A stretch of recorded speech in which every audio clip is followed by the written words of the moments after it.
நண்பர்களுக்கு வணக்கம். பாடல்கள் வாசிச்சிட்டீங்க இல்லையா? நல்ல சுவாரஸ்யமான பாடல்களா இருக்கும்.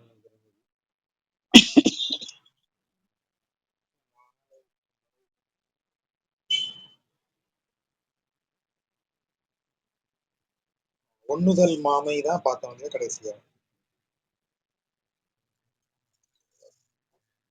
ஆமா. இன்றைய 10 பாடல்கள் வந்து ரொம்ப சுவாரஸ்யமான பாடல்கள். ஒவ்வொரு பாடலுக்கும் உட்பொருள் வேற இருக்கு. சில பாடல்களுக்கு உட்பொருள் ஆழமாவே சொல்லியிருக்கிறாரு. இன்றைக்கும் அந்த அகத்திணை தான் பார்த்த உடனே நமக்கு முதல்ல தெரியக்கூடியது. அந்த பாடல்ல இருக்கிற அகத்திணை அழகு. இப்போ இதுல வந்து தலைவி கடலோசை கேட்டு வருந்துதல் அப்படிங்கிறது இந்த முதல் பாட்டு. இப்போ இந்த பாடல்களை எல்லாம் படிக்கும் போதே நம்ம கிட்டத்தட்ட 50 பாட்டு பாதி வந்துட்டோம். இந்த தலைப்புகள் எல்லாத்தையும் கவனிச்சு பார்க்கணும். நம்மாழ்வார் எழுதி இந்த பாடல் கிடைக்கும் போது, மணவாள மாமுனிகளுக்கு இந்த பாடல் கிடைக்கும் போது இந்த தலைப்பு கிடையாது. இந்த பாடல்களுக்கு இப்ப கொடுக்கப்பட்டிருக்கிற தலைப்பு கிடையாது. உரையாசிரியர்களாகிய பெரியவாச்சான் பிள்ளையும் இவர் அழகிய மணவாளஜியர் அந்த சீயர் பிள்ளை இவரும் அப்பிள்ளையும் இத மாதிரி உரையாசிரியர்கள் வந்துதான் இதற்கு இந்த தலைப்பு கொடுக்குறாங்க. சில தலைப்புகள் வந்து உரைக்கு உரை மாறும். ஆனா பெரும்பாலும் 95% வரைக்குமே இந்த தலைப்பு தான் பொருந்திருக்கு. இந்த சூழ்நிலையை வைத்து இது யார் சொல்லியிருப்பா அப்படின்னு பொருள் எடுத்து இந்த தலைப்பை கொடுக்குறாங்க. அந்த இடத்துலதான் எனக்கு ரொம்ப ஆச்சரியம் உரையாசிரியர்கள் மேல. உரையாசிரியர்கள் அனைவருமே பக்தி மார்க்கத்துல ஈடுபட்டவர்கள். உரையாசிரியர்கள் எல்லாருமே வைணவ சம்பிரதாயங்கள்ல வைணவ உரைகளை படித்தவர்கள். ஆனால் அகத்திணை மரபுக்கு எவ்வளவு பொருத்தமாக அந்த தலைப்பை சொல்ல முடியுமோ அதுல 100க்கு 200% கரெக்டா அடிச்சிருக்காங்க. ரொம்ப சரியான தலைப்பை கொண்டு வந்து கொடுத்திருக்காங்க. அப்ப அந்த வைணவ உரையாசிரியர்களுக்கு இருக்கிற தமிழ் அறிவு மேல ஒரு பெரிய மரியாதை வரும். அவங்க இது நம்ம பக்திக்கு தானே முன்னுரிமை கொடுக்கணும் இல்லையா?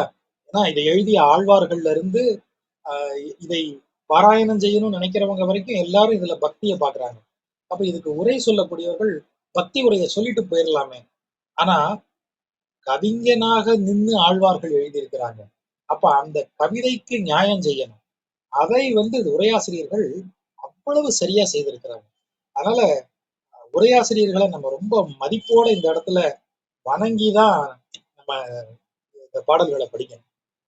அவ்வளவு பொருத்தமான தலைப்புகள். இப்ப தலைவி கடலோசை கேட்டு வருந்துதல் அப்படின்னு சொல்லும் போது அது தலைவி அப்படி சொல்லியிருக்க வாய்ப்பு. இப்ப செவிலித்தாய் கூற்று அப்படின்னு ஒரு இடத்துல வருதுன்னு வைங்களேன். இதுலயே பாருங்க 3வது பாட்டு வருது, கட்டுவீச்சி கூறுதல். அப்ப கட்டுவீச்சு வந்தால்ங்கிறதுக்கு குறிப்பு எங்கேயும் கிடையாது. ஆனா அந்த பாடலின் பொருளை வைத்து இவளுக்கு என்ன செய்திருப்பாங்க, இந்த இந்த இந்த பிரிஸ்கிரிப்ஷன் யார் கொடுத்திருக்க முடியும் அப்படிங்கிற ஐடியாவை அவ்வளவு பிரில்லியண்டா கொண்டு வராங்க. அதுதான் உரையாசிரியர்களுக்கு வந்து நாம நன்றி சொல்ல வேண்டிய இடம். அப்படி உரையாசிரியர்கள் இல்லை என்றால் நாமெல்லாம் இந்த பாடல்களின் முழு அழகையும் நமக்கு ரசிக்க முடியாம போயிருக்கும். இப்ப இந்த பாட்டுல அவர் எப்படி சொல்றாரு பாருங்க. இப்போ நம்மாழ்வாருக்கு வருவோம், மெயின் பிக்சருக்கு வருவோம். நம்மாழ்வார் வந்து நான் ஏற்கனவே சொன்ன மாதிரி அகத்திணை மரபின் நுட்பங்களை இந்த அளவிற்கு பக்திக்கு பயன்படுத்திய கவிஞர் வேற யாரும் இல்ல, நம்மாழ்வார் தான். அன்டிஸ்பியூட்டட் பொயட் அவர். அந்த இடத்துல அவர் எப்படி சொல்றாரு பாருங்க, என்ன பிரமாதமா இருக்கு. இதுக்கு முந்தின பாட்டு நமக்கே தெரியும் இல்லையா? அந்த செவிலி இறங்குதல் ஒரு பாட்டு பார்த்தோமா, திரிகின்றது வடமாறுதம் திங்கள் வந்தி முகந்து சொரிகின்றது அதுவும் அது கண்ணன் விண்ணூர் தொழவே சரிகின்றது சங்கம் அப்படி சொன்னார்ல. தலைவி என்ன சொல்றா, என் கையில் இருக்கிற சங்கு வளை கலந்து விழுகிறது. எதற்காக? கண்ணனை காணும் ஆசையால், கண்ணன் இருக்கிற ஊருக்கு சென்று சேர வேண்டும் என்கிற ஆசையால் நான் மெலிந்து போகிறேன். அப்படி மெலிந்ததால் என் கையில் இருக்கும் வளை கலண்டு விழுகிறது. அதை எப்படி சொல்றாரு? கண்ணன் விண்ணூர் தொழவே சரிகின்றது சங்கம். என்னுடைய கையில இருக்கிற சங்கு வளை சரிகின்றது, கையில நிக்க மாட்டேங்குது அப்படின்னு அந்த பாட்டுக்கு சொன்னாரா? அதே ஓமையை அந்த ஓமானம், சாரி ஓமை இல்ல, ஓமானத்தை இங்க கொண்டு வந்து ஒரு ஒரு ஒரு தற்குறிப்பேற்ற அணியாக எங்க கொண்டாந்து எப்படி வைக்கிறாரு பாருங்க. அவர் அதனுடைய பொருள் எப்படி சொல்றாரு? கடலை பார்க்கடலை கடைந்து அமுதம் எடுத்தாங்க. ஐயா, ஐடியா யார் கொடுத்தா? நாராயணன் தான் கொடுத்தாரு. நீங்க தான் தேவர்கள் எல்லாரும் போய் நாராயணத்தை நின்று புலம்புனீங்க, எங்களுக்கு அசுரர்களால் தொல்லை வந்துகிட்டே இருக்கு, ஏதாவது ஐடியா பண்ணுங்க, இப்போ அமுதம் குடிங்கன்னு அந்த ஆள் தான் ஐடியா கொடுத்தாரு. ஐடியா வாங்கிட்டு என்ன செஞ்சீங்க? பழையபடி அவர்கிட்டயே தான் போய் நின்னீங்க. அமுதம் எங்க இருந்து சார் எடுக்கிறதுன்னு கேட்டீங்க. அதனால இந்த இருக்குப்பா, இந்த பார்க்கடல்லையே கடைஞ்சு எடுக்கலாம். பழையபடி அவர்கிட்ட தான் கேட்டீங்க, எப்படி கிடையிறதுன்னு. அவரு இந்த மாதிரி மந்தார மலையை யூஸ் பண்ணுங்க, வாசுகி கிட்ட நான் சொன்னேன்னு சொல்லுங்க அப்படின்னு இவர் ரெக்கமெண்டேஷன், இவர் பேரை போட்டு நீங்க வாசுகியை கூட்டு வந்து மந்தார மலையை கட்டினீங்க. கலக்கும் போதே உங்களுக்கு ஒழுங்கா பிடிச்சி கடைய தெரியல, மலை உள்ள இறங்க ஆரம்பிச்சிருச்சு. பழையபடி அவர்கிட்ட போய் நின்னீங்க. உடனே அவர் ஒரு அவதாரம் எடுத்து, உங்களுக்காக ஒரு ஆமை அவதாரம் எடுத்து அந்த மலையை மூழ்காமல் தூக்கி சரியான ஆங்கிள் பிடிச்சி, அதுக்கப்புறம் நீங்க பார்க்கடலை கடைந்து அமுதம் எடுத்தீங்க. சரி, அமுதம் எடுத்த உடனேயாவது பிரச்சனை முடிஞ்சதா? அசுரர்கள் தூக்கிட்டு போயிட்டாங்க. பழையபடி ஓடி வந்தீங்க, ஐயோ அசுரர்கள் தூக்கிட்டு போயிட்டாங்கன்னு. பழையபடி இவர் தான் வேற ஒரு மோகினி அவதாரம் எடுத்து சரி பண்ணி அதை வாங்கி உங்க எல்லாருக்கும் கொடுக்க வேண்டியதா இருந்தது. அப்போ அமுதத்தை கடைந்து எடுக்கிறது கிட்டத்தட்ட மொத்தத்திலையும் அது நாராயணன் செயலா மாறியாச்சு. அந்த ஆளு உங்களை நம்பி ஒரு டெலிகேஷன் ஆஃப் அத்தாரிட்டின்னு இருக்கு மேனேஜ்மெண்ட்ல. உங்களுக்கு டெலிகேட் பண்ண ஒரு ஒர்க்கை நீங்க ஒழுங்கா பண்ணல, தேவர்களுக்கு கொடுத்த ஒரு வேலையும் ஒழுங்கா செய்யல, எல்லாத்துலயும் குழப்பம் பண்ணி வச்சுட்டு இவர்கிட்ட தான் வந்து நின்னீங்க. இவர் ஒவ்வொரு தடவையும் வந்து வந்து கிரைசிஸ் மேனேஜ்மெண்ட் பண்ணி கொடுத்துட்டே இருக்காரு உங்களுக்கு. அவர் இருக்கிற தைரியத்துல தான் நீங்க இப்படி இருக்கீங்க தேவர்கள். ஆனா இங்க என்ன பிரச்சனை? கடலிடம் இருந்த அமுதத்தை இப்ப எடுத்துட்டாங்க. கடலிடம் இருந்து அமுதம் மட்டும் இல்ல, நமக்கே தெரியும், உச்சை சிரவஸ் வருது, ஐராவதம் வருது, கற்பக விருட்சம் வருது, அந்த உலகின் செல்வங்கள் எல்லாம் அதிலிருந்து வெளிவருகின்றன. அதிலிருந்துதான் தாயார் பிராட்டியும் வரா, மகாலட்சுமி தாயாரும் வரா. அப்ப கடலில் இருக்கும் செல்வங்கள் எல்லாத்தையும் எடுத்தாச்சு. இருக்கிறதுலயே பெரிய செல்வமாக அமுதம் வந்தது, அமுதத்தை எடுத்தீங்க. அப்ப இந்த கடல் என்ன செய்யணும்? எங்கிட்ட இருந்து எடுத்த அமுதத்தை கொண்டா அப்படின்னு யாருகிட்ட கேட்கணும்? அந்த கடல்லையே ஒரு பாய் விரிச்சு பாம்பை பாயாக விரித்து படுத்துக் கொண்டிருக்கிறான் ஒருவன், அவன் தான் அந்த கடலை கடைஞ்சான். அமுதத்தை என்கிட்ட எடுத்தியா? நீ தானே எல்லாத்தையும் செஞ்சு எடுத்த, தேவர்கள் எல்லாம் என்கிட்ட கதை விடாத, நீ தான் எடுத்த, நீ தான் அதுக்கு காரணம், என்கிட்ட எடுத்த அமுதத்தை திருப்பி கொடுன்னு நீ யாருகிட்ட போய் கேட்கணும்? நாராயணன்ட்ட போய் கேட்டிருக்கணும். ஆனா அப்படி கேட்காமல் நீ என்ன செய்யற? இந்த கடல் என்ன செய்கிறது? என்கிட்ட இருக்கிற சங்க கொண்டு போய் வளையலா போட்டிருக்கிய நீ, அதை குடு அப்படின்னு எங்கிட்ட வந்து கேக்குது. தலைவி புலம்புறான், உனக்கு இது சங்கு எல்லாம் ஒரு மேட்டரா? அமுதத்தையே ஒருத்தன் எடுத்துட்டு உண்மையிலேயே படுத்திருக்கான், அவங்கிட்ட போய் கேட்க உனக்கு முடியல. இருக்கிறதுலே ஊருக்கு இழைச்சவ பிள்ளையார் கோயில் ஆண்டின மாதிரி எங்கிட்ட வந்து நீ கேட்கற, அதுவும் சங்கு வளையல, அதுவும் நான் உங்ககிட்ட இருந்து வாங்கல, மீனவர்களிடம் இருந்து காசு கொடுத்து வாங்கி போட்டிருக்கேன் நான். இந்த டைலாக பாருங்க, காசு கொடுத்து வாங்கி போட்டிருக்கேன்.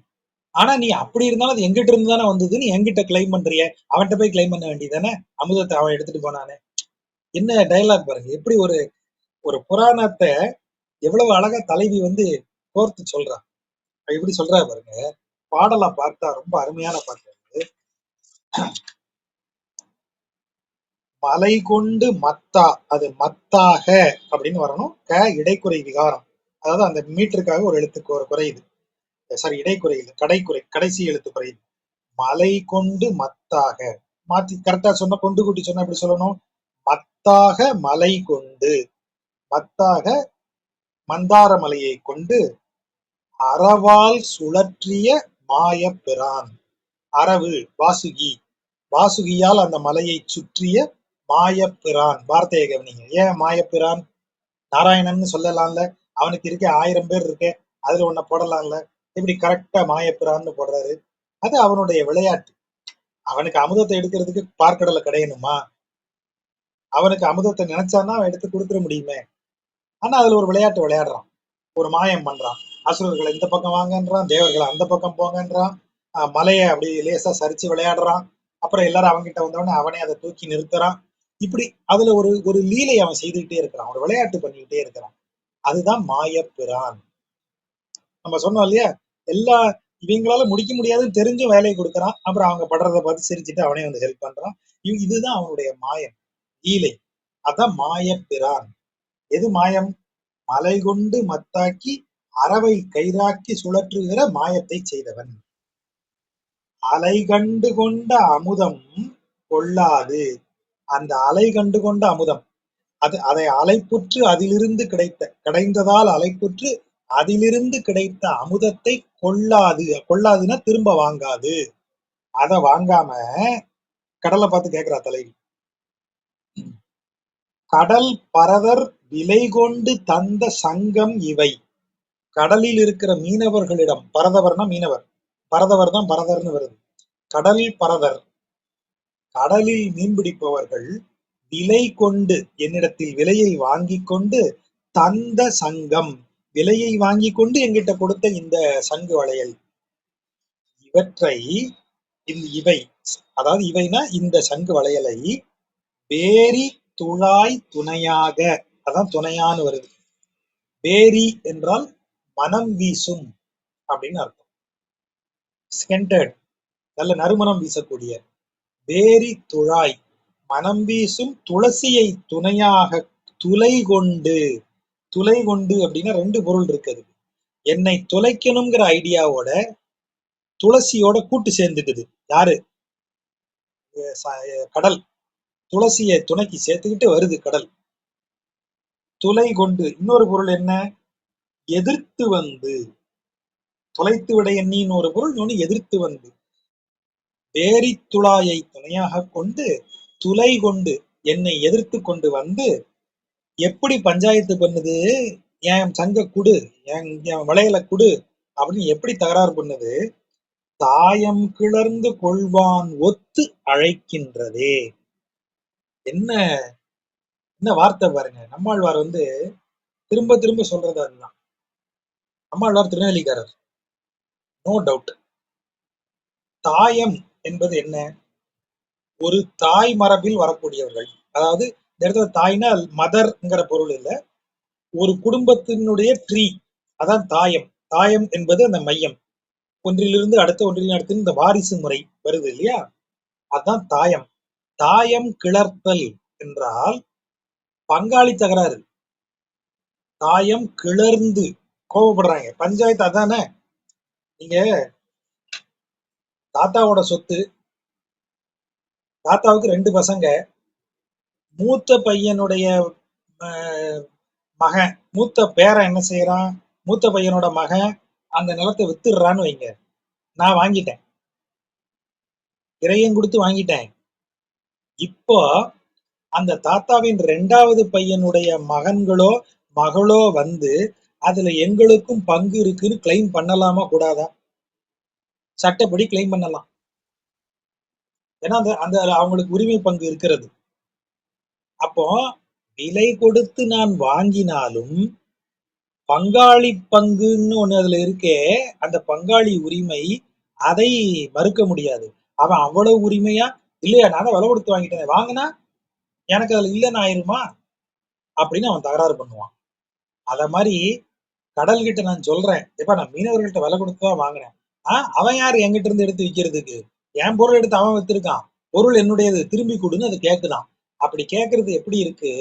விலை போன பிறகும் அந்த பொருளின் மீது இருக்கிற உரிமையை கேட்டு சண்டை போடக்கூடிய பங்காளி தகராறு மாதிரி இருக்கான். தாயம் கிளர்ந்து கொள்வான் ஒத்து அழைக்கின்றதே. அந்த கடல் அலை வந்து அப்படி சண்டை போடுறதுக்கு வருதான், அவனை கூப்பிடுதான், அப்படி அவளை வா பஞ்சாயத்து பண்ணுவான், இப்பவே வா, என் வலையில கொண்டுட்டு போயிருக்கிய நீ அப்படின்னு பஞ்சாயத்து பண்ணுவான். அகத்திணை வந்து அது மனிதனுடைய நுட்பம் என்ன? அவன் மனதில் நினைப்பதுதான் அவன் கண்ணுல எல்லா இடத்துலயும் படும். இரவின் நிலவு, நான் மகிழ்ச்சியா இருக்கும்போது நிலவு அழகா இருக்கும், இரவு குளிர்ந்து இருக்கும், தன் என்ற இரவு அப்படின்னு நான் பாடுவேன். இப்ப நான் சோகமா இருக்கேன், நிலவு என் மேல் நெருப்பை வீசுகிறது, இந்த இரவில் உலகே இருண்டு கிடக்கிறது அப்படின்னு இருட்டை திட்ட ஆரம்பிச்சிருது. ஏன் அப்படி நடக்குது? மனிதனின் மனம் தனது அகத்தில் இருப்பதையே புறத்திலும் காண்கிறது. கடலின் ஓசைய என்ன அழகா தலைவி பாக்குறா பாரு, அதை கொண்டான்னு கேக்குறான். அது சும்மா கேட்கல, வார்த்தையை கவனிங்க. வேரித்துழாய் துணையா துளை கொண்டு தாயம் கிளர்ந்து கொள்வானொத்து அழைக்கின்றது. எங்க இருந்து துளசி உள்ள வந்துச்சு? இதை கேட்க வேண்டியதுதானே, ஏன் துளசி கூட வந்தது? பஞ்சாயத்து பேச வர்றவன் அவன் மட்டும் வரமாட்டான். அவன் தரப்புல இருந்து நம்ம பலகீனம் தெரிஞ்ச, நல்லா மிரட்டி பேசக்கூடிய, நாம யாரை கண்டா கொஞ்சம் பயப்படுவோமோ, யாரை கண்டா கொஞ்சம் பணிவா இருப்போமோ, அப்படி ஒரு ஆளையும் கூட்டு வருவார். அந்த மாதிரி அதான் தாயம் கிளர்ந்து கொள்வான்னு சொல்லும்போது அந்த அது எவ்வளவு அழகா மேட்ச் ஆகுது பாருங்க. சும்மா கேட்டா சரியா வராதுன்னு சொல்லி கூடயே துளசியை கூட்டு வருது. ஏன்னா துளசி தானே என்னை ஏற்கனவே டார்ச்சர் பண்ணிக்கிட்டே இருக்கு. இதுக்கு முன்னாடி நம்ம எத்தனை இடத்துல சொல்லியிருக்கோம் பாருங்க. அவனுடைய துளசி மட்டும் இருந்தா போதும், அவனுடைய துளசி எனக்கு யாராவது வாங்கி கொடுங்க அப்படின்னு கேட்டிருக்கோம் இல்லையா? அதனால துளசி ஒரு பெரிய ஆள், நாம மதிக்கக்கூடிய ஒரு ஆள். அவரையும் பஞ்சாயத்தை கூட்டிட்டு வருதான் கடல். அது ரொம்ப அருமையான பாடல். மலை கொண்டு மத்தாக அறவால் சுழற்றிய மாயப்பிரான் அலை கண்டு கொண்ட அமுதம் கொள்ளாது கடல் பரதல் விலை கொண்டு தந்த சங்கமிவை வேரித்துழாய் துணையார் துளை கொண்டு தாயம் கிளர்ந்து கொள்வான் ஒத்து அழைக்கின்றதே. அதை ஒத்தது போல, அதை போல அழைக்கின்றது. கடலின் ஓசை என்னை அழைக்கின்றது. அருமையான அகத்திணை பாடல். இதனுடைய பொருள் என்ன? சம்சார கடல், அதுதான் அது. இப்ப சம்சார கடலில் இருந்து கடைந்து எடுத்த அமுதம் போன்றதுதான் இறைவன். இறைவன் மீதான பக்தி என்பது என்ன? இந்த சம்சார கடலுக்கு நடுவிலிருந்து திரட்டி எடுக்கப்பட்டது. இந்த உலகத்துலதான் அவன் மீதான பக்தியும் இருக்கு. அப்ப அதை எடுத்த பிறகு கடல் எதை திரும்ப கேட்கறது இல்லை, அதை கேட்கறது இல்லை. ஆனா அது கூட சேர்ந்து நம்ம இந்த உலக இன்பங்கள் சிலவற்றையும் நாம இதை இது பண்ணிடுறோம், துறந்து விட்டுருவோம். உதாரணமா வளை என்பது என்ன? வளை என்பது ஆபரணம், அழகூட்டுவது, உடலுக்கு அழகூட்டுவது, மெய்க்கு அழகூட்டுவது. இப்ப நாம என்ன செய்கிறோம்? தலைவனை பிரிந்த தலைவி உடல் அழகை இழக்கிறாள், அலங்காரம் செய்து கொள்ள மாட்டாள், மெலிந்து போய் வளையல்கள் எல்லாம் கலண்டு விழுந்துவிடும், உடம்பின் நிறம் மங்கி பயலை படர்தல், அதாவது பசலை படர்தல் அவளுக்கு நிகழும். அவள் உடம்பின் ஒளி குறைந்து அவள் ஆளே டல்லா ஆயிடுவா, கண்ணெல்லாம் இதாயிரும், எந்த நேரமும் நீர் கோத்துக்கிட்டு நிற்கும், புலம்புவா, தலைய குழலுக்கு வாரி அதற்கு பூச்சூட மாட்டாள், சரியா சாப்பிட மாட்டா, நல்ல ஆடைகளை அணிய மாட்டாள், ஆபரணங்களை அணிய மாட்டாள். அப்போ இதெல்லாம் என்னது? இது அனைத்தும் உலக இன்பங்களை குறிப்பது. அழகுபடுத்திக்கோ, உடம்பு தான் மெயின் நினைச்சு உடம்பை அழகுபடுத்திக் கொள்வது என்னது? உலக இன்பங்களை அணுவது. ஆடை சூடுதல், சரி, ஆடை அணிதல், மலர் சூடுதல், ஆபரணங்களை பூணுதல், இது எல்லாமே உலக இன்பங்களை நாம் அனுபவிப்பதை குறிக்கும். உண்ண மாட்டாள், உறங்க மாட்டாள் அப்படின்னா என்ன அர்த்தம்? உலக இன்பங்களை தலைவி துறந்து விட்டாள். பக்தன் இறைவனின் மேல் ஏற்பட்ட பக்தியால், அந்த பக்தியின் உணர்வால் பீடிக்கப்பட்டு உலக இன்பங்களை துறக்கிறான். அந்த உலகிலிருந்துதான் இறைவன் மீதான அன்பை அவன் அனுபவித்தான், அமிர்தம். அப்ப அந்த அமிர்தத்தை தானு கேட்காது.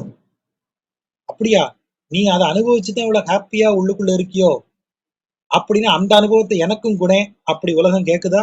அமுதத்தை கொடுன்னு கேக்குதா கடல்? கேட்கல. சங்கு வளையல கொண்டா, என்கிட்ட இருக்கிற சில்லறை இன்பங்கள் எல்லாத்தையும் நீ அனுபவிக்காம போன, அதையெல்லாம் திரும்ப கொடு, அதையெல்லாம் வந்து அனுபவி. அதான் திரும்ப கொடுன்னு என்ன அர்த்தம்? வந்து அனுபவி அப்படின்னு தூண்டிக்கிட்டே இருக்கு. அதுதான் இங்க சொல்லப்படுது. பக்தனை சிரமப்படுத்துவது எது? அந்த அழைப்பு. அதுதான் சொல்ல ஒத்து அழைக்கின்றதே உலக இன்பம். ஏண்டா இந்த உலகத்துல உன் கூட இருந்த உலகத்துல இருந்துதான் நானே அந்த இதை கண்டுபிடிச்சேன், இறைவன்கிறத உணர்ந்தேன் நான் என் மனதுல. அப்பேற்பட்ட பெரிய விஷயத்தை இந்த உலகமாகிய உன்னிடம் இருந்து நான் எடுத்திருக்கேன். நீ அதை என்கிட்ட கேட்டனா சந்தோஷமா கொடுப்பேனே, வா நீயும் சேர்ந்து ஒரு இறைவனை வணங்கலாம்னு கூப்பிடுவேன். நீ அதையா கேட்கிற?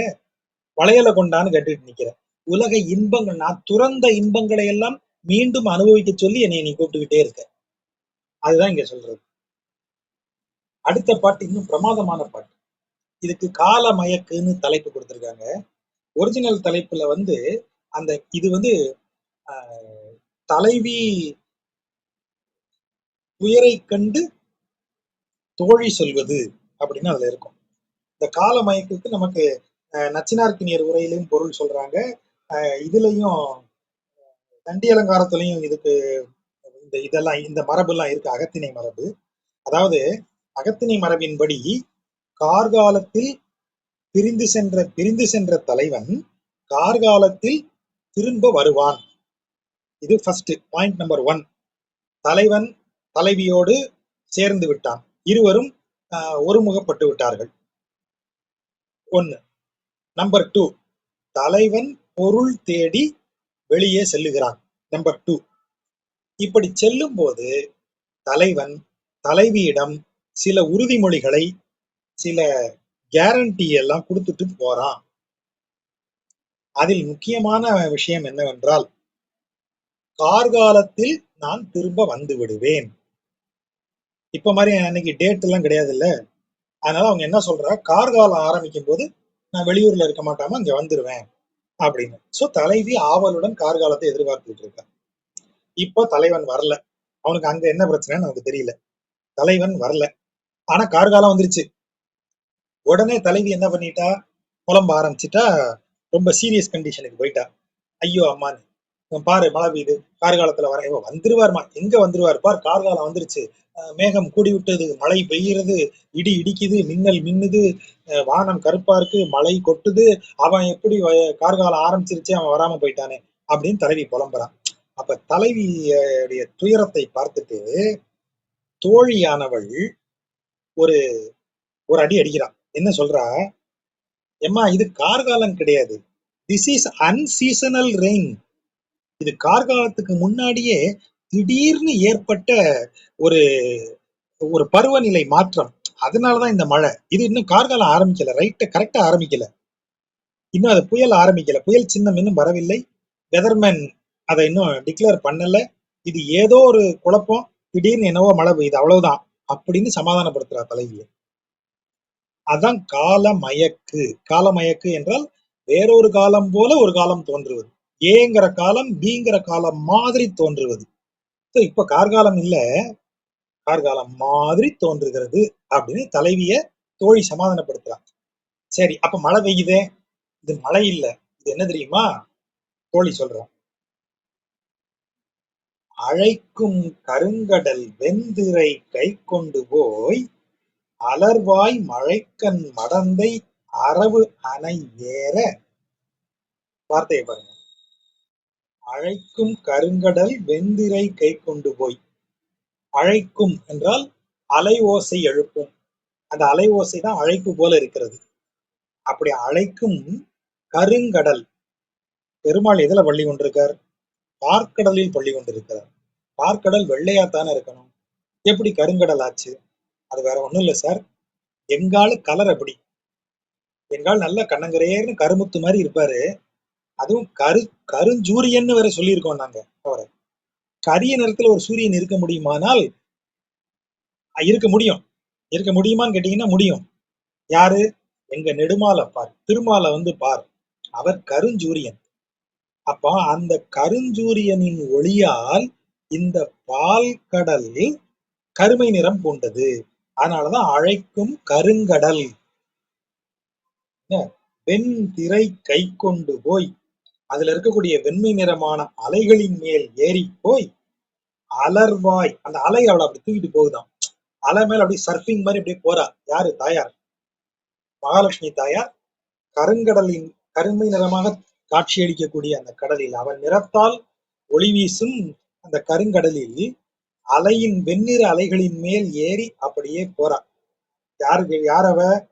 அலர்வாய் மழைக்கண் மடந்தை. இந்த இடத்துல மழைக்கண் என்றால் கண்ணீர் பொங்கும் கண் கிடையாது. மழைங்கிறது இங்க குளிரை சொல்லப்படுது, குளிர்ச்சியை. அவ பார்த்தாலே நமக்கு சில்லுன்னு இருக்கும், மனசு குளிர்ந்து இருக்கும். அப்படிப்பட்ட அருள் பார்வையை உடையவள். பார்வையிலேயே காருண்யம் நிரம்பியது. தாயார் கடைக்கண் பட்ட உடனே நமக்கு எல்லா நிம்மதியும் வந்துரும். எல்லா துக்கங்களும் சஞ்சலங்களும் போயிரும். ஆகவேதான் அவ குளிர்ந்த பார்வை உடையவள் என்கிற பொருள்ல மழைக்கண் மடந்தை என்று சொல்றது. அலர்வாய், நன்கு மலர்ந்த மலர் போல குளிர்ந்த கண்ணு மலர்ந்திருக்கு அழகா. கண்ணு அழகா இருந்தா பார்வை எப்படி இருக்கும்? கொடூரமா இருக்கிறது இருக்கு இல்லையா? அப்படி அல்ல அவளுக்கு. கண்ணு அழகாக மலர் போல் மலர்ந்திருக்கிறது. அந்த கண்ணின் பார்வை குளிர்ந்த பார்வையாக இருக்கிறது. பார்க்கிற ஒவ்வொருவருக்கும் மனதில் ஒரு நிம்மதியை தரக்கூடிய, ஒரு சாந்தத்தை தரக்கூடிய கருணை மிக்க பார்வையா இருக்கு. அவ பெருமாளை பார்க்கிறான். அந்த அந்த கடல்ல வந்து அலைகளின் மேல் ஏறி வந்து அவ்வளவு அழகான அந்த பெண், அந்த பிராட்டியானவள் அப்படியே பார்த்து இவர்தான் நம்மாளு அப்படின்னு முடிவு பண்ணி அவர் பள்ளி கொண்டிருக்கிற அரவு அணை, ஆதிசேடனில் பள்ளி கொண்டிருக்கிறார் இல்லையா, அது மேல ஏறுறான். இதுதானே கதை. அவள் பார்க்கடல்ல இருந்து கடையும் போது அவ வந்துடுறா. வந்தவ வந்து எல்லாரும் இவன் நம்மள்ட்ட வரமாட்டாளா, நம்மளை செலக்ட் பண்ண மாட்டாளான்னு காத்திருக்காங்க. எல்லாம் சொல்லி விடுற மூஞ்சி. இந்த ஒரு மூஞ்சி அவளுக்கு பிடிக்கல. பார்த்தா அங்க ஒண்ணு அரக்கண்ணு மூடி பான் படுத்திருக்கு. இவ்வளவு அழகான பெண் ஒருத்தி வந்திருக்காளேன்னு அதுக்கு எந்த சலனமும் இல்லை. அது வாட்ட படுத்திருக்கு. எல்லாம் சொல்லி விடுறீங்கடா, அவன் ஒருத்தன் தான் ஆம்பளை, எப்படி இருக்கான் பாரு, அவன் தான் என் ஆளு அப்படின்னு நேர போய் அவன் காலில் உட்காந்துக்கிறான். அப்படிதான் தாயார் வரா. அந்த சீன் தான் இங்க டிஸ்கிரைப் பண்றாரு. அழைக்கும் கருங்கடல் வெண்திரை கை கொண்டு போய் அலர்வாய் மழைக்கண் மடந்தை அரவு அணை ஏற. இப்போ இது வரைக்கும் ஒரே சீன் அப்படியே பார்த்துட்டே வரோம். கேமரா அதையே காமிச்சுக்கிட்டு இருக்கு. தாயார் அழகு பொருந்தியவள், அப்படியே வர கருணை மிக்கவள். அப்படிப்பட்ட அழகிய தாயார் வந்து இவரை பார்க்கிறா. அலை மீது அப்படியே மிதந்து வருபவள் போல் வந்து இவர் பள்ளி கொண்டிருக்கிற அரவு அணை மேல ஏறுறா. டக்குன்னு ஷாட்டை கட் பண்றோம். இந்த பக்கம் இன்னொரு பக்கம் ஷாட் வைக்கிறோம். மன்மாதர் விண்வாய் அழைத்து புலம்பி. அம்மா ஏற்கனவே பூதேவின்னு ஒரு தாயார் அங்க இருக்கா. நீ ஸ்ரீதேவி இப்ப வந்திருக்க. நான் ஏற்கனவே ஒருத்தி இருக்கேனே.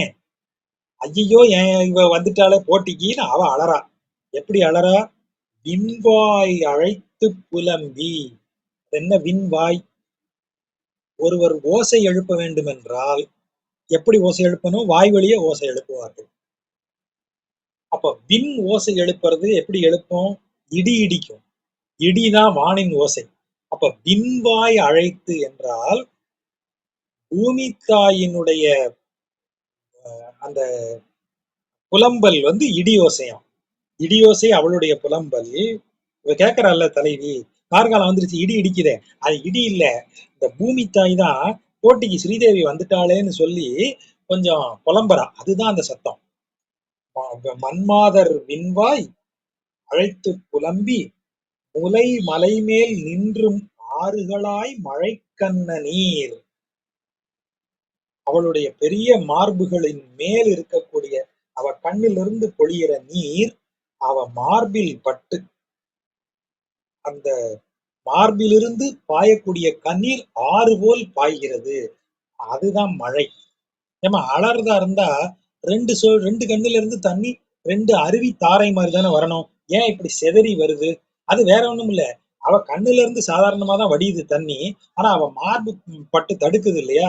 மார்பில் பட்டு இப்படி செதறுதான். அதனாலதான் அது மழை. டைலாக் எப்படி எப்படி லாஜிக்கா சொல்லணும்ல. ஒரு பொய் சொன்னாலும் பொருந்த சொல்லணும்ல. தலைவியோட தோழி அவ்வளவு பிரமாதமா சொல்றா. அழைத்து புலம்பி முலை மலை மேல் நின்றும் ஆறுகளாய் மழைக்கண்ண நீர் வர. மழைக்கண்ண நீர், மழை போல் பொழியும் கண்களில் இருக்கிற நீர். அப்ப ரெண்டு கண்ணுல இருந்து வந்தா கரெக்டா ரெண்டு குழாயை திறந்து விட்ட மாதிரி நேரதானே வரணும். இப்ப தலைவி கேட்பாள, ஏ மழைனா எல்லா இடத்துலயும் பெய்யும், இப்ப அப்படித்தான் பெய்யுது. அவ என்னமோ அழறான்னு சொன்ன, அழுதா ரெண்டு பக்கம் மட்டும் ஒரு கோடு மாதிரி தானே தண்ணி வரணும். இப்ப எப்படி எல்லா இடத்துலயும் பெய்யுது? அது வேற ஒண்ணும் இல்ல. அவ அப்படித்தான் அழறா. ஆனா அந்த கண்ணுல இருந்து தண்ணி நேர பூமிக்கு வரல. அவ மார்புல பட்டு அப்படியே சிதறிடுது. அதனால மழை மாதிரி இருக்கு. மழை கண்ண நீர் முலைமலை மேல் நின்றும் ஆறுகளாய். சும்மா கொட்டல. மழை பெய்யும் போது சிறுன்னு ஒரு சவுண்டு கேட்குது இல்ல, அந்த இரைச்சல் என்னவா? திருமால் கொடியான் என்று வார்கின்றதே. திருமால் கொடியவன், திருமால் கொடியவன் சொல்லிக்கிட்டே பெய்யுதான் மழை. ஏன் திருமால் கொடியவன்? பூமாதேவி அழறா, ஐயோ பாவி, இப்ப புதுசா ஒருத்தி வந்தோடனே அவளையும் சேர்த்துக்கிட்டானே, நான் ஒருத்தி இவ்வளவு நாள் இருக்கேனே, அவ புதுசா அவளை வந்துட்டு அவளையும் சேர்த்துக்கிட்டானே அப்படின்னு சொல்லி அவன் எவ்வளவு மோசக்காரன் இவன் அப்படின்னு சொல்லி தாயார் வந்து பூதேவி தாயார் புலம்புறாளாம். அதுதான் மழையாம். அதனால நீ வந்து இந்த மழைக்காலம் நினைச்சுக்காத, இது வந்து த கம்ப்ளைனிங் ஆஃப் பூமாதேவி, அதுதான் இது அப்படின்னு இது ஒரு கால மயக்காக உருவகித்து தோழி சொல்லுகிறார். இதெல்லாம் தான் அகத்திணையின் நுட்பம், அகத்திணையின் அழகு. அகத்திணையில வரக்கூடிய அந்த அந்த அந்த அந்த எதை கொண்டு எதோட கனெக்ட் பண்றோங்கிறது இருக்கு இல்லையா, அதுலதான் கவிஞனுடைய திறன் நிக்குது. இப்போ வெறுமன கண்ணீர் விழுதுன்னு சொல்லியிருக்கணும்ல, அவள் கண்ணீரே மழையாக பெய்தது. ஏன் அவன் சாதாரண கவிஞன், அவர் என்ன சொல்றாரு, கண்ணீர் மார்பில் பட்டு சிதறி விழுகிறதுன்னு சொல்லும் போது அந்த கவிஞன் ஒரு படி மேல போய் நிக்கிறான், யாரும் தொடாத உயரத்துக்கு ஒரு படி மேலே ஏறி நிக்கிறான். அதுதான் சிறப்பு, சிகரத்தின் மேல் ஏறி நிற்கக்கூடியது.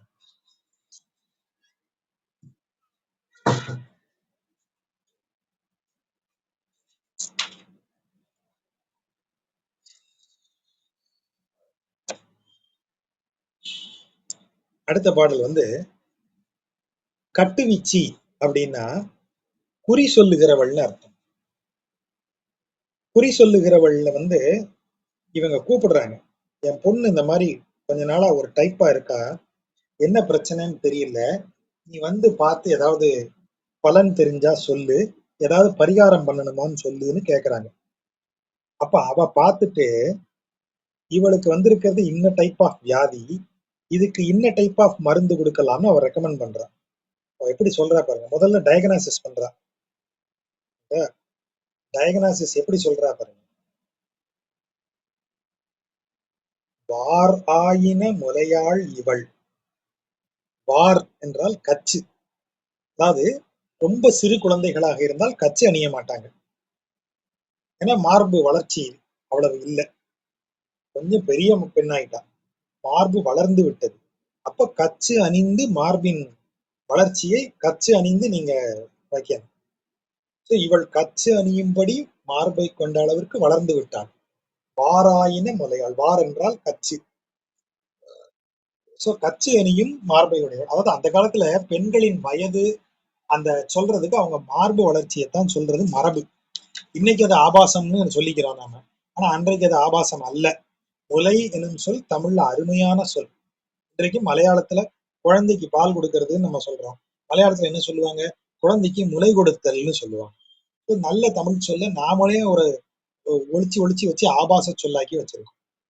அத மாதிரி இங்க இதெல்லாம் வந்து அன்றைக்கு இயல்பாக இருந்தது. சோ வாராயின முலையாள் இவள், நல்லா வளர்ந்துட்டா. வானோர் தலைமகன், யாரு, வானில் உள்ளோருக்குன்னா தேவர்களை எடுத்துக்கிட்டாலும் சரிதான், நித்தியசூரிகளை எடுத்துக்கொண்டாலும் சரிதான், அவர்களுக்கு தலைமகனாக விளங்குபவன், அவர்களில் முதலானவனாக விளங்குபவன் யாரு, நாராயணன். அந்த நாராயணன் சீர் ஆயின, அவனுக்கு அப்படி தகுதி பொருந்திய தெய்வ நல் நோய் இது.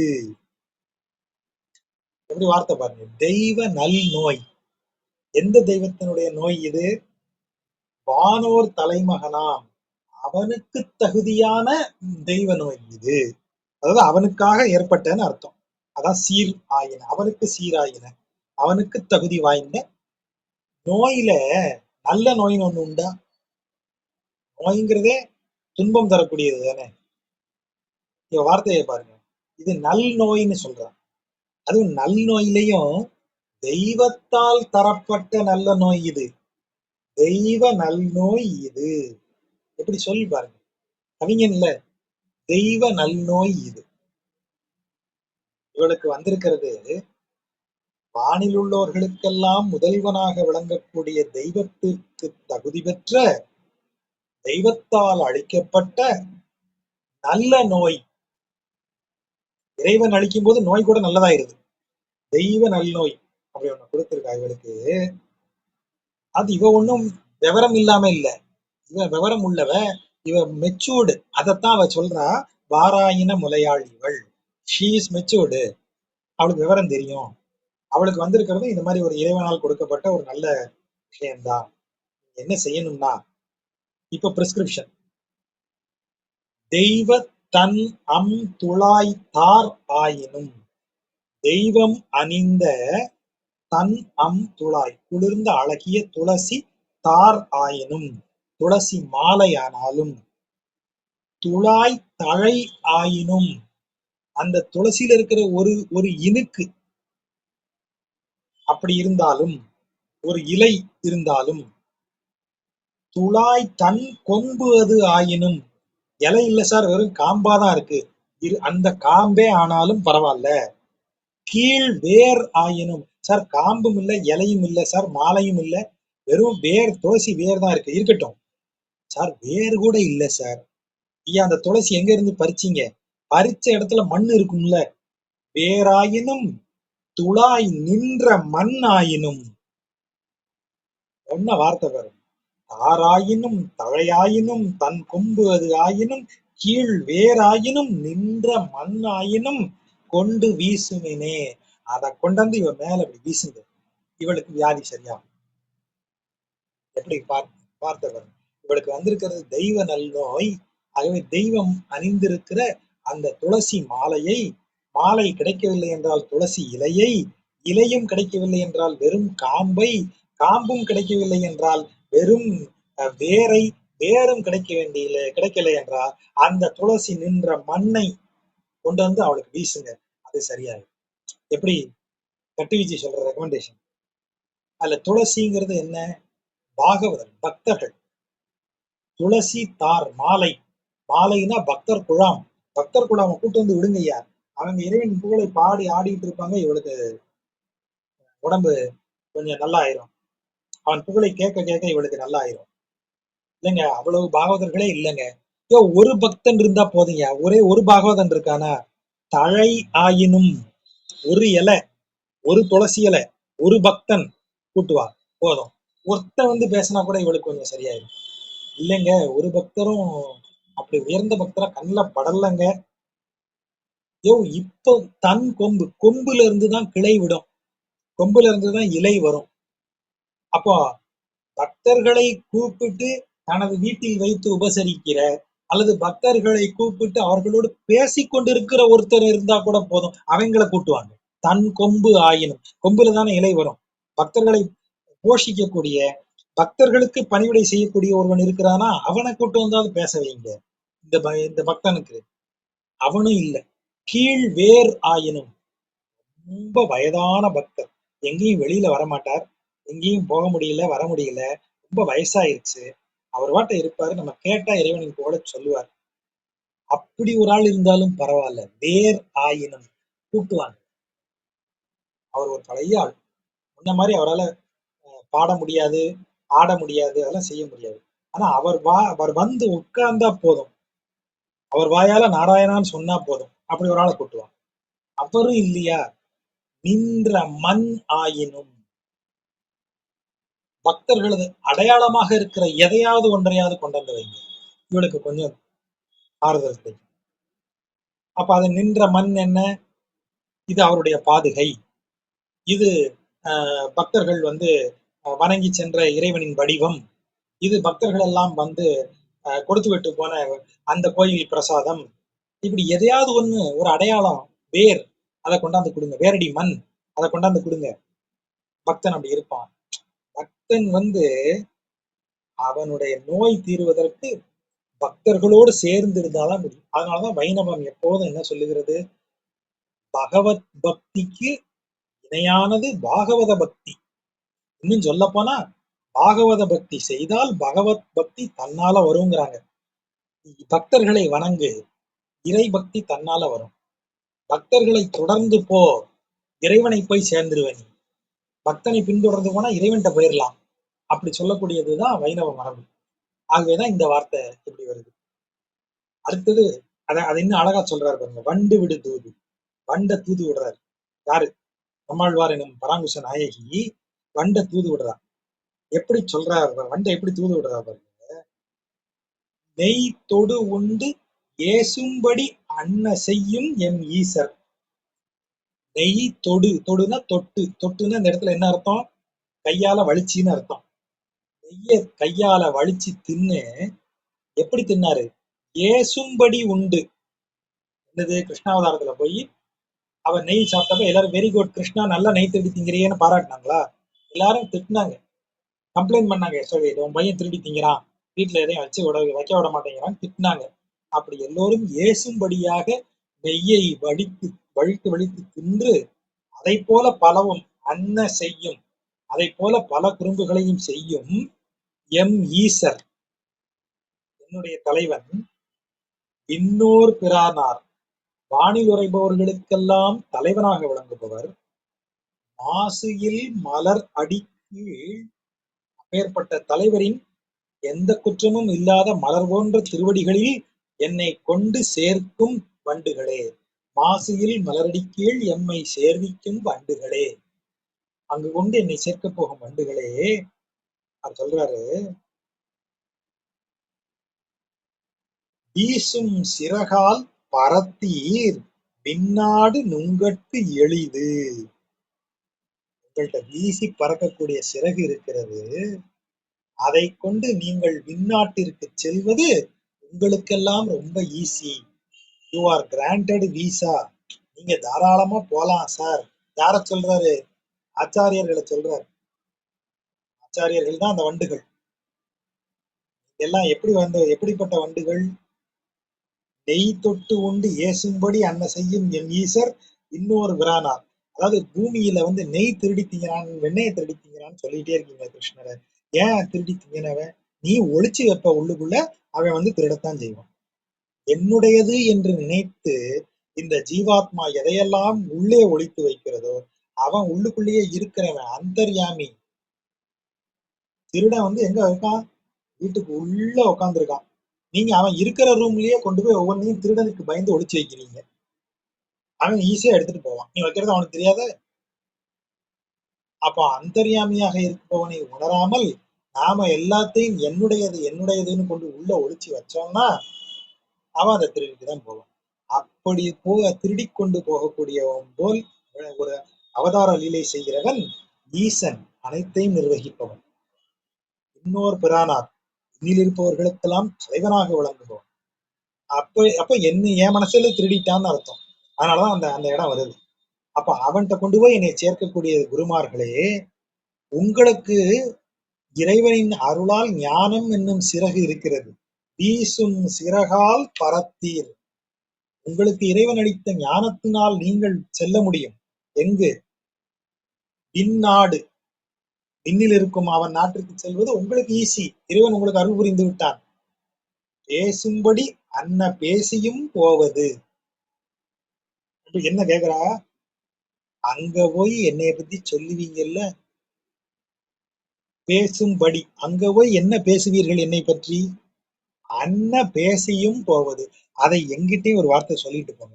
என்னை பத்தி என்ன சொல்லுவீங்க அங்க போய், அதை எங்கிட்டயும் லைட்டா சொல்லிட்டு போறது. பேசியும் போவது. அப்படி வந்துட்டாரு. வண்ட தூது விட்டாகுது. என்ன சொல்லணும்னு சொல்லி இத போய் சொல்லிருன்னு சொல்லி ஆகுது. அடுத்த டைலாக் என்ன?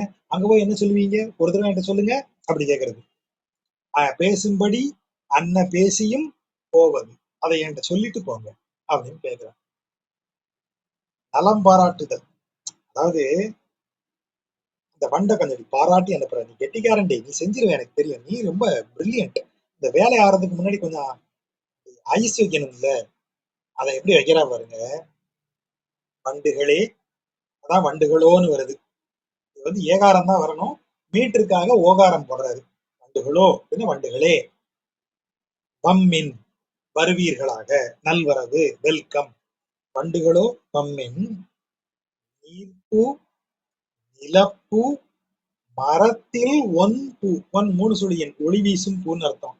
மரத்தில் ஒன் பூ உண்டு கழித்து உழல்வீர்க்கு ஒன்று உரைக்கியம். உரைக்கியம் என்றால் உரைக்கிறேன், ஒன்று சொல்லுகிறோம். வண்டு எங்கெல்லாம் தேன் அருந்துகிறது? நீரில் பூத்த மலர்களில், நிலத்தில் பூத்த மலர்களில், மரங்களின் மேல் உச்சியில் ஆகாயத்தில் பூத்தது போல் இருக்கக்கூடிய ஒளி வீசும் பூக்களில் எல்லா இடத்துலயும் போய் வண்டு தேன் இருந்தது. உண்டு கழித்து உழல்வீர்க்கு. அப்படி இருக்கக்கூடிய வண்டுகளே, உங்களுக்கு நான் ஒண்ணு சொல்றேன். ஏனம் ஒன்றாய் மண் துகள் ஆடி வைகுந்தமன்னாள் குழல்வாய் விரைவோல் விண்டு கழ்வாரும் மலர் உளவோ நும் வியலிடத்தே. வண்டுகளுக்கு ஒரு சேலஞ்ச் இருக்கு. என்ன சேலஞ்சு? மண் துகளாடி ஏனம் ஒன்றாய், ஏனம் என்றால் பன்றி, வராகம். ஏனம் ஒன்றாய்ன்னு சொன்னா தனித்த வராகம் அது. எல்லா வராகம் மாதிரி அது கிடையாது. ஏனம் ஒன்றாய், அது ஒரே வராகம் தான் அப்படி நிக்கும். எப்படி நின்னது அது? பூமியே அதனுடைய கால் சிலம்பின் ஒரு பரல் போல் இருக்கும்னு சொல்லியாச்சு. அப்போ அத மாதிரி ஒரு பன்றி வேற ஏதாவது இருக்கா? 10, 15 பன்றி அப்படி அலையுதா? அது ஒன்றுதான் அப்படி இருக்கு. ஆகவேதான் ஏனம் ஒன்றாய் அப்படி இருக்கக்கூடியதாக மண் துகளாடி, மண்ணை ஒரு துகள் போல எடுத்து கொண்டு வந்து வைகுந்த மன்னாள் குழல்வாய் விரை போல. வைகுந்தம் என்றால் இறைவன் உறையும் இடம். இறைவன் உறையும் இடம்னா எப்படி உறையும் இடம்? நித்திய ஆனந்தத்தோடு அவன் இருக்கும் இடம். பரமபதத்தில் இறைவன் எப்போதும் மகிழ்ச்சி தான் இருக்கும், மகிழ்ந்துதான் இருக்கும். அங்கே அவனுக்கு கோபமோ இந்த உக்கிரமோ வீரமோ இவை எதுவும் அவனுக்கு கிடையாது. அங்க அவன் எப்படிதான் இருப்பான்? ரொம்ப வெறும் ஜாய், பிளிஸ் அப்படிதான் இருப்பான். அப்படிப்பட்ட வைகுந்தம் போன்றவள் யாரு? தாயார். அப்படியே என்ன அர்த்தம்? அவ எப்போதும் அவ இருந்தாலே அந்த இடத்துல மகிழ்ச்சி தான், பேரின்பம் தான். ஆகவேதான் அவளை நெஞ்சிலேயே வச்சிருக்கிறவன் அப்புறம் எப்படி இருப்பான்? அதான் வைகுந்த மன்னாள், இந்த வார்த்தை வருது. அவளுடைய குழல் வாய், அவளுடைய தலையில் விரை போல், அவள் தலையில் விரைனா நறுமணம், அவளுடைய குழல்வாய் விரை, அவள் தலையிலிருந்து கிளம்பும் நறுமணம் போல விண்டு கள் வாரும், அப்படியே தேனை பொழியக்கூடிய வேறு ஏதாவது மலர் உளவோ, அவன் தலைமுடியிலிருந்து வரும் வாசனை போல வாசனை வீசக்கூடிய கள்ளை சுரக்கும், கள்ளை பொழியும் வேறு மலர் உளதா அப்படின்னு கேக்குறான். எங்க? நுண் வியல் இடத்தை. வியல் என்றால் வியனாலே விரிந்தன்னு அர்த்தம். வியல் இடம், வியன்ற விரிந்த இடம். நீங்க தான் மலர்களை தேடி விரிந்த இடமெங்கும் போகிறீர்களே, அப்படியே மனம் மிக்க தேனை சொரியும் ஏதாவது ஒரு மலரின் வாசனை என்னுடைய தலைவி தலையிலிருந்து வர்ற, தாயார் தலையிலிருந்து வர்ற நறுமணத்திற்கு ஈடாகுமா? அந்த மனத்துக்கு ஈட வேற ஏதாவது ஒரு மலரின் வாசனைய பார்த்திருக்கீங்களா நீங்க போன இடத்துல அப்படின்னு கேட்கிறேன். மண் துகளாடி வைகுந்த மன்னாள் குழல்வாய் ஏனம் ஒன்றாய். அது தாயார வந்து பூமாதேவி தாயார அப்படி தூக்குறான். தாயார தூக்கி அப்படி கொண்டு வந்து வைக்கிறான். யாரு? நம்ம வராக பெருமான். அப்படிப்பட்ட தாயார் எப்படிப்பட்டவள்? அவனால் தூக்கி அப்படி நிறுத்தப்பட்ட தாயார் எப்படிப்பட்டவள்? அவனுக்கு எப்போதும் மகிழ்ச்சியை தரக்கூடியவள், வைகுந்த மன்னாள். அவளுடைய கூந்தலில் இருக்கிற நறுமணத்திற்கு ஈடான நறுமணத்தை தரக்கூடிய தேன் நிறைந்த மலர் ஏதாவது ஒன்றை நீங்கள் பார்த்திருக்கிறீர்களா? ஊரெல்லாம் சுத்துறீங்களே, பார்த்திருக்கீங்களான்னு கேட்கிறேன். இந்த பாட்டு அப்படியே நமக்கு எதை ஞாபகப்படுத்துது? கொங்குதேர் வாழ்க்கை அஞ்சிரை தும்பி அறிவை கூந்தலின் நரியவும் உளமோ நீ அறியும் பூவே. இறையனார் பாட்டு நம்ம எடுத்தோம்னா அகநானூறுல இந்த பாட்டை வச்சுதானே பஞ்சாயத்தே வருது. அவ்வளவு பிரமாதமான அந்த பாட்டினுடைய பொருள். அப்ப அகத்திணை பொருளினுடைய பாடலை எப்படி கையாண்டிருக்காரு பாருங்க நம்மாழ்வார். கூந்தலுக்கு இயற்கையில மனம் உண்டுன்னு சொல்லிட்டாரு அவரு. ஆனா குழல்வாய் வைகுந்த மன்னாள் குழல்வாய் விரைவோல் விண்டுகள் வாரும் மலர் உளவோ நும்முயலிடத்தே நீ எறியும் பூவே. கூந்தலின் அறிவை கூந்தலின் நரியவ மூலமோ நீ எறியும் பூவே அப்படின்னு கேட்டதுதான் அப்படி இங்க வந்து விழுது. ரொம்ப அருமையான பாட்டு. தாயாருக்கு அப்படின்னா என்ன அர்த்தம்? இயல்பிலேயே கூந்தலில் வாசனை இருக்கிறது. உலகில் இங்க இருக்கிற எல்லாத்துக்கும் வாசனை இருக்குன்னு சொன்னா இதனுடைய பொருள் என்ன? தாயார் இயல்பிலேயே இறைவனோடு மகிழ்ந்திருக்கிற சேர்த்தி, அவனோடு இருக்கக்கூடியவள். அவளுக்கு இணையாக பெருமாளுக்கு கூட இருந்து அந்த இதை செய்யக்கூடியவர் யாரும் இருக்கிறாங்களா? ஒருத்தர் கூட கிடையாது. அதனாலதான் தாயாருக்கு அவ்வளவு மரியாதை கொடுக்குறாரு. அதான் அவர் சொல்றாரு, அவ கூந்தல் மனம் போல வேற பூ கிடையாது. பூ பூமியில பூக்கும். எப்படி பூக்கும்? நீர்ல பூக்கும், நிலத்துல பூக்கும், மரத்துல பூக்கும். எங்க பூத்தாலும் அவள் குழல் நறுமணத்திற்கு அது அடங்குனதுதான். சரி, எது நீர்ப்பூ? அத அப்படியே மாத்தி பார்த்தோம்னு வைங்க. பெருமாள் வியூகம் அங்கே சொல்லியாச்சு. வைகுந்த மன்னாள் குழல்வாய்ன்னு சொல்லியாச்சு. அப்ப வைகுந்தம்ங்கிறது பரம். பரம் என்கிற நிலையில அவன் உட்கார்ந்து இருக்கக்கூடியது. யோசிச்சு பாருங்க. நீர்ப்பூ, அதாவது வியூகம். வியூக நிலை எங்க இருக்கு? பார்க்கடலில் பள்ளி கொண்ட நிலை. பார்க்கடல் அவன் இருந்தாலும் தாயார் அங்க இருந்து அவனுக்கு மகிழ்ச்சியை தரக்கூடியவள். நீர்ப்பூ. நிலப்பூ. இந்த பூமியில அவன் வந்து பிறப்பான். அதான விபவம். அவதாரங்களா பிறப்பான். அவதாரங்களா பிறந்தாலும் தாயார் அவனுக்கு மகிழ்ச்சியை தரக்கூடியவளாக இருப்பாள். அதான் லட்சுமி நாராயணர், லட்சுமி நரசிம்மர், சீதாராமன். இப்ப நீங்க யோசிச்சு பாருங்க, கிருஷ்ணருக்கு யார்? ராதா கிருஷ்ணன். அப்படித்தானே எல்லாருக்கும். தாயார் தாயார் இல்லாம இவன் தனியா வந்து என்ன கிழிச்சாங்க? எல்லா நேரம் தாயாரோட தான் வந்திருக்கான். தாயார் இல்லைன்னா இப்படி அறகுறையா திரிவான். மீன், ஆமை, இந்த ரேஞ்சில திரிவான். இல்ல பிரம்மச்சாரி குட்டி பையனா தான் வருவான். வாமனன் அப்படி வருவான். அவனுடைய முக்கிய அவதாரங்கள், முழு அவதாரங்கள் அத்தனையிலையும் அவன் தாயாரோட தான் வந்திருக்கான். ஆகவே நிலப்பூ, இந்த நிலத்தில் அவன் அவதாரம் எடுக்கும் போதும், மரத்தில் ஒன்பூ, எல்லாத்துக்கும் மேல வானில் ஒளி வீசக்கூடிய விண்ணாடு அங்க இருந்தாலுமே கூட அவன் தாயாரோட தான் இருக்கும். அப்படி எல்லா இடத்துலையும் உண்டு கழித்து உழல்வி இருக்கு. அப்படி எல்லா இடத்துலையும் அவனை ரசித்து அவனை வணங்கி அவனது விபவ நிலை, வியூக நிலை, பரநிலை என்று எல்லா நிலைகளிலும் அவனை விரும்பி வணங்கி வழிபடக்கூடிய வண்டுகளே. ஆச்சாரியர்கள் எல்லா ரூபத்திலும் இறைவனை வழிபடுவார்கள். அதை சொல்லியிருக்கிறார். இப்போ அடுத்த பாட்டுல என்ன சொல்றார்? தலைவன் கலந்ததை தோழியிடம் தலைவி சொல்றார். என்ன சொல்றா? என்னை, அதாவது இறைவன், நம்ம ஏற்கனவே பார்த்தோம் இல்லையா, இறைவன் ஒருவனுக்கு அருள்கிறான் என்றால் அது வந்து ஜெனரலைஸ் பண்ணவே முடியாது. சார் நாங்க 10 பேரும் ஒன்னா கோயிலுக்கு போனோம் சார், எங்க 10 பேருக்கும் ஒண்ணு போல இறைவன் வந்து அருள் புரிந்தார், அப்படி கிடையாது. சார் நாங்க 10 பேர் ஒரே குரு கிட்ட ஒரே நாள்ல தான் ட்ரைனிங் ஜாயின் பண்ணி ஒரே கோர்ஸ்ல தான் சார் நாங்க கத்துக்கிட்டோம். 10 பேருக்கும் அந்த கோர்ஸினுடைய பெனிஃபிட் ஒரே மாதிரி இருக்குமா? இல்லையே. ஒவ்வொரு ஆளுக்கு தகுந்த மாதிரி அது மாறும் இல்லையா? அது ஒவ்வொருத்தருக்கும் ஒவ்வொரு மாதிரி மாறும்.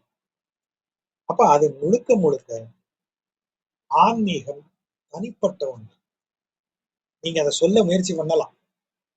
எவ்வளவு சொன்னாலும் அதை நம்மளால முழுசா விளக்க முடியாது. இப்போ நான் பிரபந்தம் படித்து அடைந்த மகிழ்ச்சியை திரும்ப திரும்ப சொல்லிக்கிட்டே இருக்கேன். ஏன் திரும்ப திரும்ப சொல்றேன்னா, என்னால அந்த மகிழ்ச்சியை நான் முழுவதுமா சொல்லிட்டேன்னு திருப்தி வரல எனக்கு. வராது. அது இண்டிவிஜுவல் எக்ஸ்பீரியன்ஸ். நீங்க கேட்டு அனுபவிக்கிறீங்க அப்படின்னு நீங்க சொல்றீங்க. கேட்டு எவ்வளவு மகிழ்ச்சியா இருக்கு தெரியுமா சார்? நான் பேசுனதை நானே கேட்டா எனக்கு சிரிப்பா இருக்கு. டேய், ஓவரா பேசியிருக்கடா அப்படின்னு எனக்கு நானே சொல்லிக்கிறேன். ஆனா ஏன் கேட்கறவங்களுக்கு அது நல்லா இருக்கு?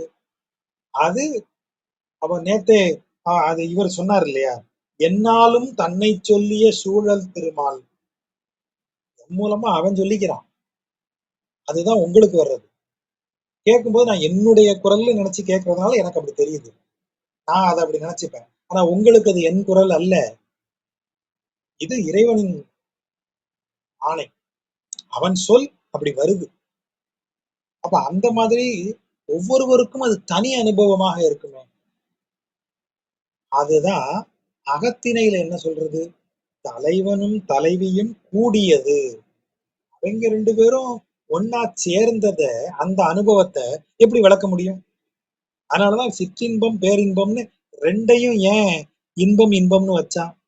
சிற்றின்பத்தை அனுபவிக்கும் போது ஏற்படக்கூடிய அந்த உச்ச உணர்வை, அந்த மகிழ்ச்சியை நீங்க எப்படி வார்த்தை ஆக்க முடியும்?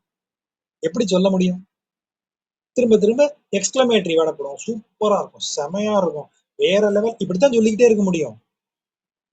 புலன்கள் அனுபவிப்பதை சொற்களால சொல்ல முடியாது. அது உணர்வு மட்டுமே. அப்ப புலன்களுக்கு அப்பாற்பட்டு நிற்கும் இறைவனை உணரும் உணர்வை எப்படி சொல்ல முடியும்? சொல்லவே முடியாது. கஷ்டம். அது நான் மட்டுமே அனுபவிச்சது. அதைத்தான் இப்ப தலைவி எப்படி சொல்றா பாருங்க. வியலிடம் உண்ட பிரானார். வியல் இடம். வியல்னா விரிந்தேன்னு பார்த்தோம். விரிந்த இடமாகிய இந்த உலகத்தை உண்ட பிரானார். இந்த உலகத்தையே உள்ள போட்டு முழுங்கினவன் இல்லையா அவன். ஆக வியலிடம் உண்ட பிரான், அந்த உலகத்தையே முழுங்கக்கூடியவன் என் தலைவன். அவன் விடுத்த திரு அருளால் அவன் எனக்கு அருளை கொடுத்துட்டான். விடுத்த திரு அருள், கிராண்டட். எனக்கு அருளை அவன் கிராண்ட் பண்ணிட்டான். எனக்கு அருளை அவன் கொடுத்து விட்டான். உயலிடம் பெற்று உய்ந்தம். உய்ந்தம் என்றால் உய்ந்தோம். உயல் இடம், உய்வதற்கான இடம் பெற்று உய்ந்தோம். அஞ்சலம், அஞ்ச வேண்டாம். அஞ்சேல், நம்ம பயப்படவே வேண்டாம். உலகத்தையே ஒரு வாயில சுருட்டி போட்ட எங்க ஆளு என் மேல கருணை கொண்டு எனக்காக அருள் பொழிந்து நாம் உய்வதற்கான ஒரு இடத்தை நமக்கு கொடுத்து விட்டான். நாம் உய்வு பெற்றோம். இனி எதற்கும் நாம் அஞ்ச வேண்டியது இல்லை. தோழி, ஓர் அந்த அருள் வந்துருச்சு இல்லையா, அந்த அருளை இதை பத்தி யோசிச்சு பாருங்க. இது வெறும், இது பக்தி சொல்.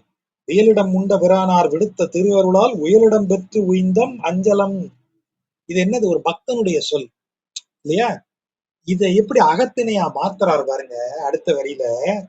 தோழி, ஓர் தன் தென்றல் வந்து அயலிடை யாரும் அறிந்திலர் அம் பூந்துழாயின் இன்தேன் உயலிடை உயலுடை நீர்மையினால் தடவிற்று என் புலன் கலனே.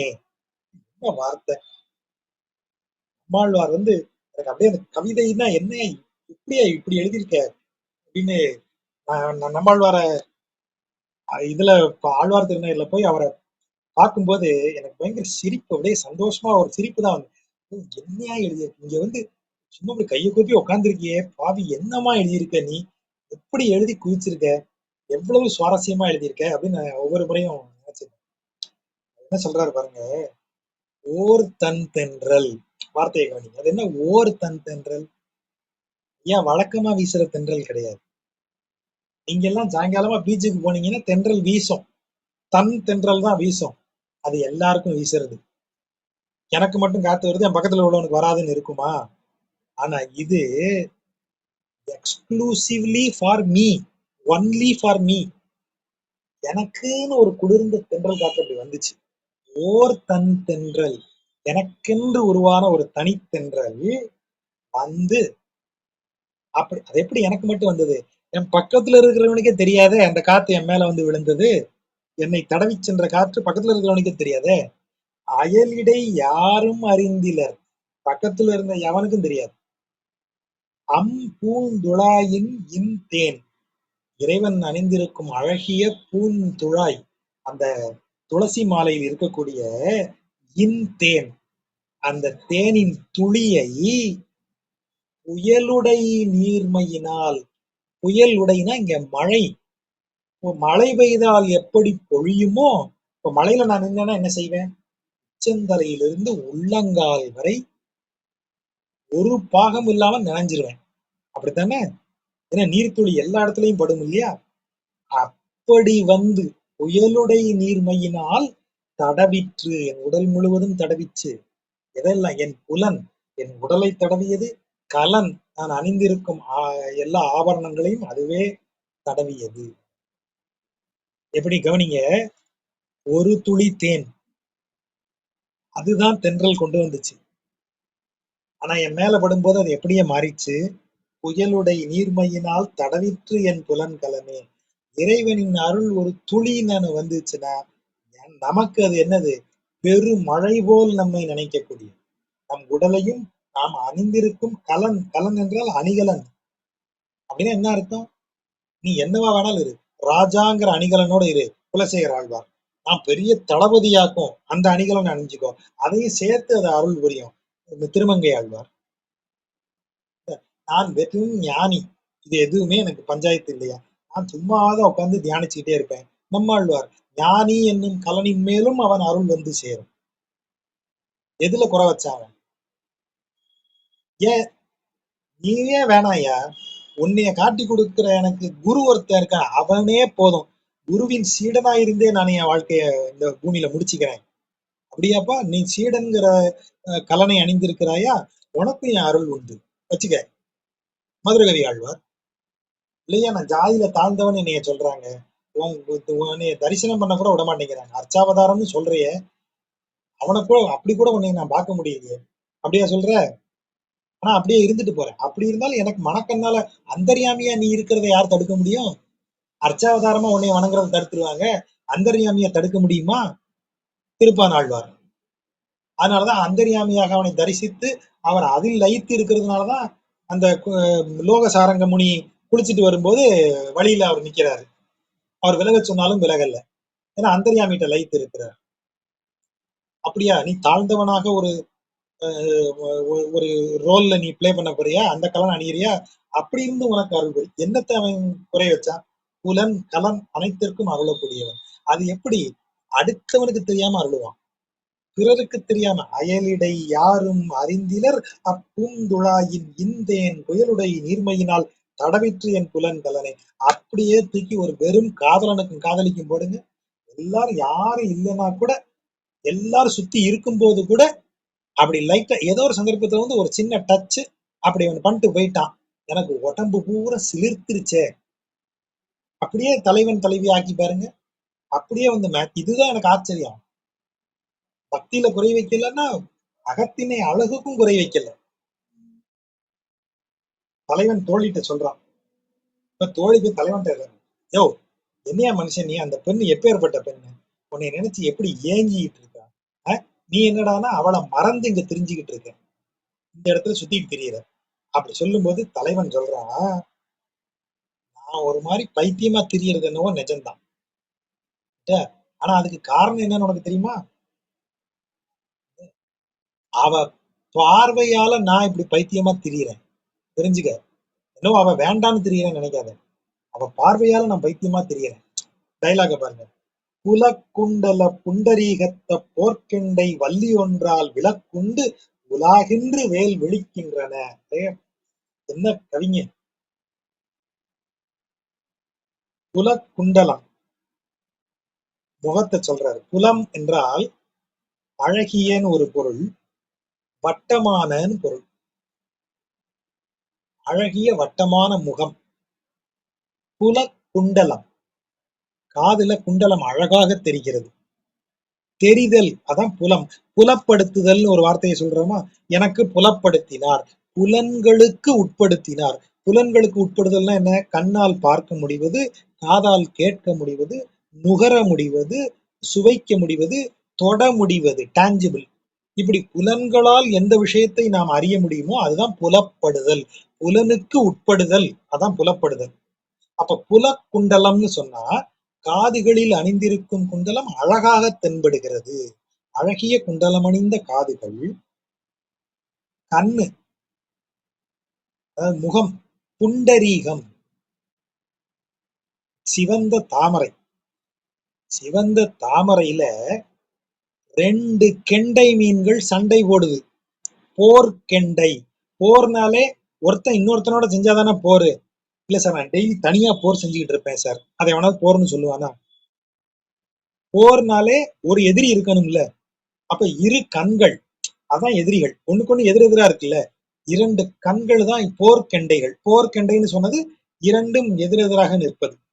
ஒரு கண்ணுக்கு மேலே இன்னொரு கண் இருக்கு. அப்படியே அந்த கண்ணுக்கு இந்த பக்கம் ஆப்போசிட்ல இருக்கு இன்னொரு கண். ஆகவேதான் போர்க்கெண்டைன்னு சொல்றாரு. அழகிய குண்டலம், தாமரை போன்ற செந்தாமரை போன்ற முகம், அதுல 2 கெண்டை மீன்கள் போன்ற கண்கள். இந்த ரெண்டும் போர் செய்யக்கூடியது மாதிரி இருக்கு. ஆனா போர் செய்யுதா? செய்யல. ஏன் சார்? நடுவுல ஒரு கொடி வந்துருச்சு சார். வள்ளி ஒன்றால் விலக்குண்டு. இந்த ரெண்டு போர் செய்ய முடியாம ஒரு கொடி வந்து விலக்கிருச்சு. அது என்னது? மூக்கு. கொடி போல மூக்கு வந்து இந்த 2 கண்களுக்கும் நடுவுல அதை விலக்கி விட்டுருச்சு. அப்படி 2 இருக்குது. அப்படி விலக்கப்பட்டதால் இந்த கண் பார்வை உலாகின்றது, எல்லா இடத்துலயும் சுத்துது. எப்படி கெண்டை மீன்கள் வந்து போருக்கு வந்தா 2 ஒண்ணு ஒண்ணு முட்டிடணும். அப்படி முட்ட விடாம நடுவுல மூக்கு தட்டுது. ஆகவே 2ம் பிற இடங்கள்ல சுத்துது. உலாகின்று திடீர்னு வேல் விழிக்கின்றன. வேல் பாய்ந்தது போல என் மேல பாயுது. அப்படி பாஞ்சப்போ எனக்கு என்னாச்சு? என் மேல் வேல் பாய்வது போல் அவள் கண்கள் பாய்ந்தன. அதனால எனக்கு என்னாச்சு? கண்ணன் கையால் மலக்குண்டு, மலக்குண்டுன்னா கடையப்பட்டு, கண்ணனின் கையால் கடையப்பட்டு அமுதம் சுரந்த மறிகடல், மறி என்றால் ஓசை எழுப்புதல், மறிகடல் அலைகடல், ஓசை எழுப்பும் அலை கொண்ட கடல். அந்த கண்ணன் கையால், நாராயணன் கண்ணன்னே சொல்றாரு, கண்ணன் கையால கடையப்பட்டு அமுதம் சுரந்த அந்த கடல், அந்த கடல் அவன் கடையும் போது எப்படி அப்படி குழம்பியதோ மறிகடல் போன்று, அவற்றால் எவற்றால், அவள் கண்களால், அவள் கண்களால் கலக்குண்ட நான்று, நான்று என்றால் அன்று, கலக்குண்ட நாளில் அவ என்னைக்கு என்ன என் கண்ணோட அவ கண்ணை வச்சு பார்த்தாலோ அன்னைக்கே உள்ள கலக்கிட்டாயா என்னைய, அன்னையில இருந்து கலங்கி போய் திரியறேன். நான் கலக்குண்ட நான்று, அப்படி நான் அவள்கிட்ட மாட்டிட்டு மனசு குழம்பி போய் நின்னேன் பாருங்க. அத பார்த்தவன் எவனும் என்னைய குத்தம் சொல்ல மாட்டான். இவன் வேணும்னு விட்டுட்டு போயிட்டான், இவன் அவளை வேண்டான்ட்டு ஒதுங்கி போறான், அப்படி குற்றத்தை எவனும் என் மேல சொல்ல மாட்டான். அவ பார்வையில நான் பைத்தியமாய் நின்னேன். இப்பவும் அப்படிதான் இருக்கேன். அவ பார்வையில நான் பைத்தியமாய் நின்னதை பார்த்தவன், கண்டார் எம்மை, கண்டார் யாரும் எம்மை கழறலரே. கழறுதல் அப்படின்னா கழறல், கழறல் என்றால் பழி சொல்லுதல் அர்த்தம். என்ன குத்தம் சொல்றது. கழறலர், பழி சொல்ல மாட்டார். யாரு? அவற்றால் கலக்குண்ட நான்று எம்மை கண்டார். அவ கண்களால நான் தாக்கப்பட்டு குழம்பி நின்னேனே, அன்னைக்கு பார்த்த எவனும் நான் தப்பு பண்ணிட்டேன்னு சொல்லவே மாட்டான். எப்படி தலைவன் ஸ்டைல பாருங்க. என்னைய அப்படி பைத்தியக்கார மனுஷனா இருக்க, அவளை வந்து நானாமா பைத்தியம், நானா பைத்தியம்? அவ பார்த்த பார்வையில பைத்தியமா தெரியறேன். அவளை பார்த்த அன்னைக்கு நான் என்ன பைத்தியமானேன்னு என் கூட இருக்கிறவன்ட்ட கேட்டு பாரு. பார்த்த ஒருத்தன் கூட என்னை குத்தம் சொல்ல மாட்டான். நான் பைத்தியம்னு சொல்ல மாட்டேன். பாவம்ப்பா, அவ கண்ணால மாட்டி, அவ கண்ணுல மாட்டிக்கிட்டேன்னு என்னைய சொல்லுவான் அப்படின்னு தலைவன் வந்து ஒரேடியா தலைவியவே கொஞ்சிக்கிட்டு திரியுறீங்க, நானும் தானே அஃபெக்ட் ஆயிருக்கேன், I am also a victim your ஆனர்னு கிளைம் பண்றாரு தலைவர் வந்து. அதுல ரொம்ப சுவாரஸ்யமான பாட்டு.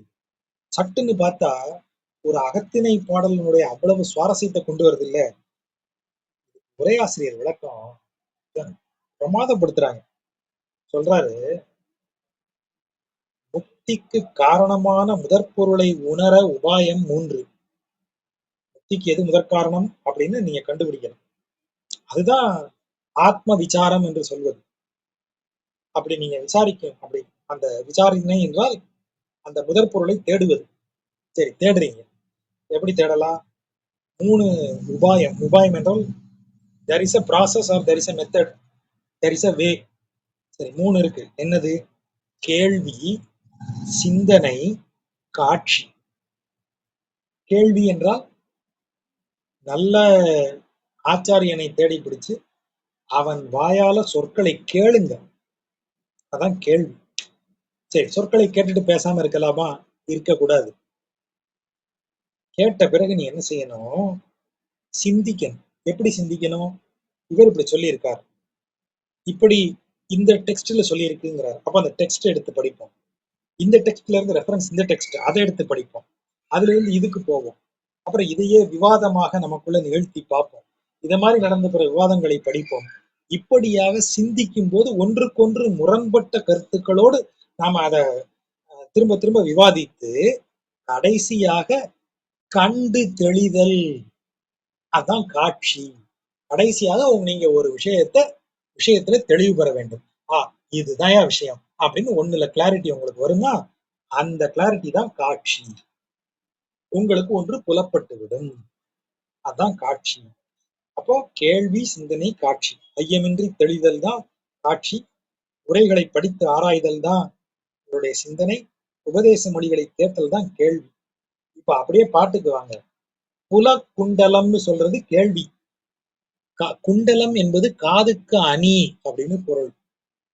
அப்ப காதுக்கு அணின்னா குண்டலமாகிய அணிந்திருக்கும் காதுக்கு புலப்படும் விஷயங்களை கேட்டல், அதுதான் புல குண்டலம். அப்ப கேள்வி. கேள்விக்கு அடுத்து சிந்தனை வரணுமே. சிந்தனை என்ன செய்யும்? ஒண்ணுக்கு ஒண்ணு முரண்பட்டுக்கிட்டு நிக்கும். அதான் போர்க்கெண்டை. அதான் சிந்தனையை குறிக்கிற சொல். போர்க்கெண்டை. சிந்தனை எங்க நடக்கணும்? நம்ம நெஞ்சில நடக்கணும். அதுதான் இதயத்தாமரை. நம்ம இதயத்தாமரையில் நடப்பது என்பதால் தான் புண்டரீகத்து போர்க்கெண்டை. ஒரு செந்தாமரையில 2 மீன் கிடந்து சண்டை போடுதான். சண்டை போடுறதுக்கு இப்படி வருது. நடுவுல ஒரு கொடி வந்துருச்சு. எது? வைணவமாகிய சித்தாந்தம். எல்லாமே ஒண்ணுக்கு ஒண்ணு முரணா இருக்கே. ஒருத்தன் இப்படி சொல்றான், இன்னொருத்தன் இப்படி சொல்றான். அதே பார்த்தா அதுலயே ஒருத்தன் இப்படி சொல்றான், இன்னொருத்தன் இப்படி சொல்றான். இப்படி இருக்கே நீங்க யோசிச்சீங்கன்னா ஒண்ணுக்கு ஒண்ணு சண்டை போட்டுக்கிட்டே இருக்கேன்னு யோசிச்சுட்டே வந்தா நடுவுல வைணவ சித்தாந்தம் வரும். வந்து சண்டை வேண்டாம்ப்பா, இதுதான் உண்மை என்று அது ஒரு விஷயத்தை சொல்லும். அதுதான் அந்த நடுவுல வர்ற வள்ளி ஒன்றால் விளக்குண்டு. இந்த போர் விளக்கப்பட்டு வேல் விழிக்கின்றன. இப்ப கண்ணு ஒரு இடத்துல நிலைக்குதே. எங்க நிலைக்குது? காட்சியில் நிலைக்கிறது. எது காட்சி? தலைவன் தான் காட்சி. இங்க இறைவன் தான் காட்சி. இறைவனில் பார்வை லயிக்கிறது. வேல் விழிக்கின்றன. எப்படி? விளக்குண்டு உலாகின்று. போர்க்கெண்டை விளக்குண்டு. போர் புரியக்கூடிய இரு கருத்துக்களுக்கு இடையில இருக்கிற விவாத முரண்பாடுகளிலேயே இருக்கிற நம்மை வள்ளி கொடி ஒன்று வந்து விலக்குண்டு. ஒரு கொடி வந்து நம்மளை விலகச் செய்கிறது அந்த போரிலிருந்து. அதுதான் வைணவம். அப்படி விலக்கப்பட்ட பிறகு உலாகின்ற, அப்படி அப்ப கண்ட இடத்துல உலாவிட்டு தெரியக்கூடிய நமது கருத்து ஒரு இடத்துல நிலைக்கிறது. எப்படி? கூர்மையாக போய் நிலைக்கிறது. வேல் இலக்கில் பாயும். அப்ப வேல் விழிக்கின்றன என்றால் அந்த இலக்கு எது? நம் கருத்து செல்ல வேண்டிய இலக்கு இறைவன். அவனில் போய் நம்ம இலக்கு நிற்கிறது. அதுதான் உலக்குண்டல புண்டரீகத்த போர்க்கெண்டை வள்ளி ஒன்றால் விலக்குண்டு உலாகின்று வேல் விழிக்கின்றனன்னு சொல்ற இடம். களல் தளம் ஒன்றே நிலம் முழுது ஆயிற்று. தோழி வந்து தலைவனுடைய பெருமையை சொல்றான். தோழிக்கே இப்ப தலைவன் மேல ஒரு பெரிய ரெஸ்பெக்ட் வந்துருச்சு. சார் நம்ம நினைச்ச மாதிரி ஒண்ணு நம்ம தலைவிய சும்மா விடுறவன் இல்ல அப்படின்னு சொல்லி தலைவியினுடைய பெருமை, தலைவனுடைய பெருமையை அவ சொல்றான். எப்படி சொல்றா? கழல், கழல்னா பாதம். களல் தளம் ஒன்றே நிலம் முழுதும் ஆயிற்று. அவன் ஒரு காலுக்கு கீழே இருக்கிற ஏரியாவே மொத்த பூமியின் ஆயிடுச்சு. அவனுடைய திருவிக்கிரம அவதாரத்தை சொல்றான். களல் தளம் ஒன்றே நிலம் முழுது ஆயிற்று. அவன் ஒரு காலுக்கு கீழே அடங்குன இடம் ஏரியா எவ்வளவு சார்? எத்தனை ஸ்கொயர் ஃபீட்? யோ, மொத்த பூமியும் ஒரு காலுக்கு கீழே இருக்கியா? களல் தளம் ஒன்றே நிலம் முழுது ஆயிற்று. ஒரு கழல் போய் நிழல் தர எல்லா விசும்பும் நிறைந்தது. இன்னொரு கால் உலகத்துக்கே நிழல் தரும் அளவிற்கு இன்னொரு கால் விசும்பு வானத்துக்கு மேல போயிருச்சு. எப்படி? ஒரு மரத்துக்கு கீழே நின்னா நிழல் அது எவ்வளவு தூரம் தரும்? ஐயா, ஒரு 2000 ஸ்கொயர் ஃபீட்டுக்கு நிழல் கொடுத்துருமா ஒரு பெரிய மரம்? ஆனா எங்காலுடைய ஒரு கால் பூமியை பூரா நிறைச்சது, இன்னொரு கால் விண்ணில் ஏறி உலகம் முழுவதற்கும் நிழல் கொடுத்தது. நீண்ட அண்டத்து உழறு, உளறு என்றால் பறந்து விரிந்திருக்கிறன்னு அர்த்தம். எல்லா இடத்துக்கும் செல்லக்கூடிய, அனைத்து இடங்களிலும் வியாபித்து இருக்கக்கூடியங்கிற அர்த்தம். நீண்ட அண்டத்து உளறு அலர் ஞானச் சுடர். அலர் என்றால் நன்கு விரிந்த ஞானச் சுடர் விளக்காய் உயர்ந்தோரை இல்லா, உயர்ந்தோரைய தன்னிலும் உயர்ந்தவர்கள் இல்லாது இந்த உலகின் அனைத்து இடங்களிலும் அண்டம் முழுவதும் நீண்டு நிறைந்து விளங்கும் சுடர் விளக்காக. எந்த சுடர் விளக்கு? ஞான சுடராக விளங்கக்கூடிய இறைவன். யாரவன்? அலறு அலர் தாமரை கண்ணன். அலறு என்றால் சேறு. சேற்றில் முளைத்த செந்தாமரை போன்ற கண்களை உடையவன். என்னோ இங்கு அளக்கின்றதே. இங்கு வந்து ஏன்பா இப்படி அளந்துகிட்டு இருக்க? அதாவது என்ன அளக்கிறேன்னு சொன்னா, சொல்றான்ல தலைவன், நான் தலைவி கண் பார்வையால இப்படி ஒரு மாதிரி நானே கன்ஃபியூஷன் ஆயிட்டேன்ப்பா. வடிவேலு மாதிரி நான் கன்ஃபியூஸ் ஆயிட்டேன்னு சொல்லியிருக்காரு. தலைவி சொல்றா, நீயா கன்ஃபியூஸ் ஆகிற ஆளு?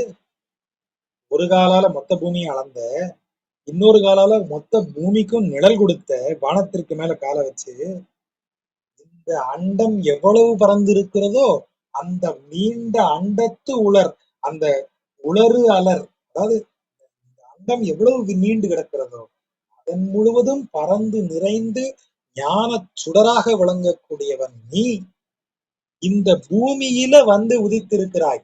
அதான் அலறு அலர் தாமரைக்கண் சேற்றில் மறைந்த மலர்ந்த செந்தாமரை.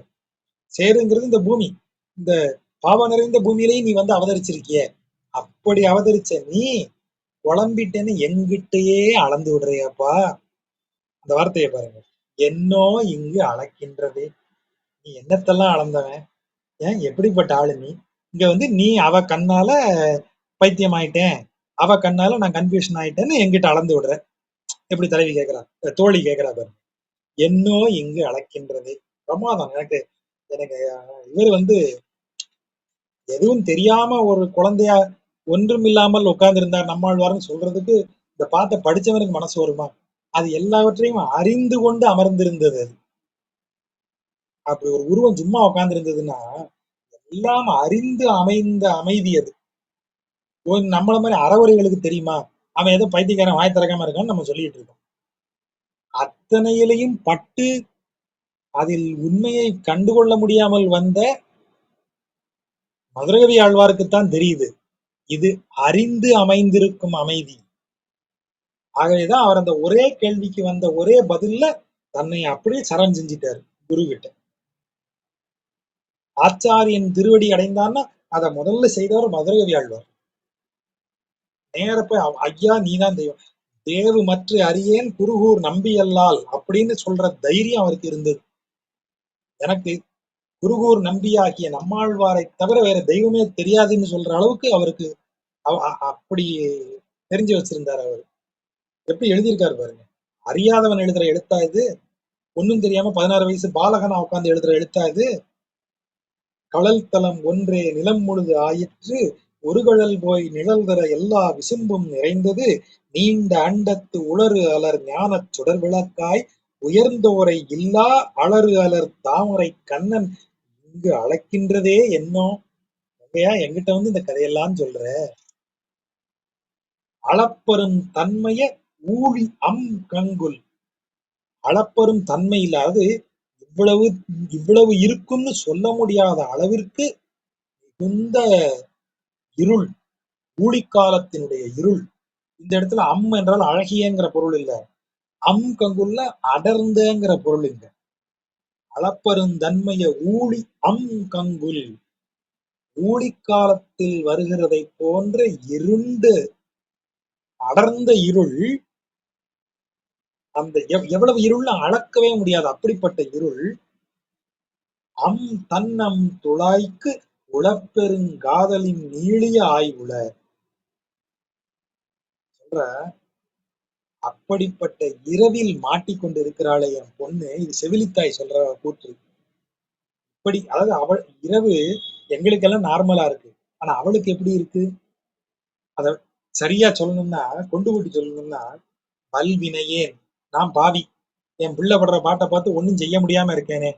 வல்வினையேன் தளப்பெருநீள் முறுவல் தளம் பெருநீர். தளப்பெரு தள என்றால் மலர். என்ன மலர்? முல்லை மலரை இங்கு குறிக்கும். என முறுவல் நீள் முறுவலுக்கு உதாரணமாக சொல்லப்பட்டதால் இந்த தளம் என்பது பல்லுக்கு முல்லைப்பூவை சொல்லுவது மரபு. ஸோ இங்க தளம்னு சொன்னா அது பூவை குறிக்கிறது. இந்த இடத்துல முறுவல்ங்கிற வார்த்தை வந்ததுனால அது முல்லைப்பூவை குறிக்கிறது. ஸோ தளம்னா முல்லைப்பூங்கிற பொருள் இல்லை, அதுக்காக கூடுதலா சொன்னேன்.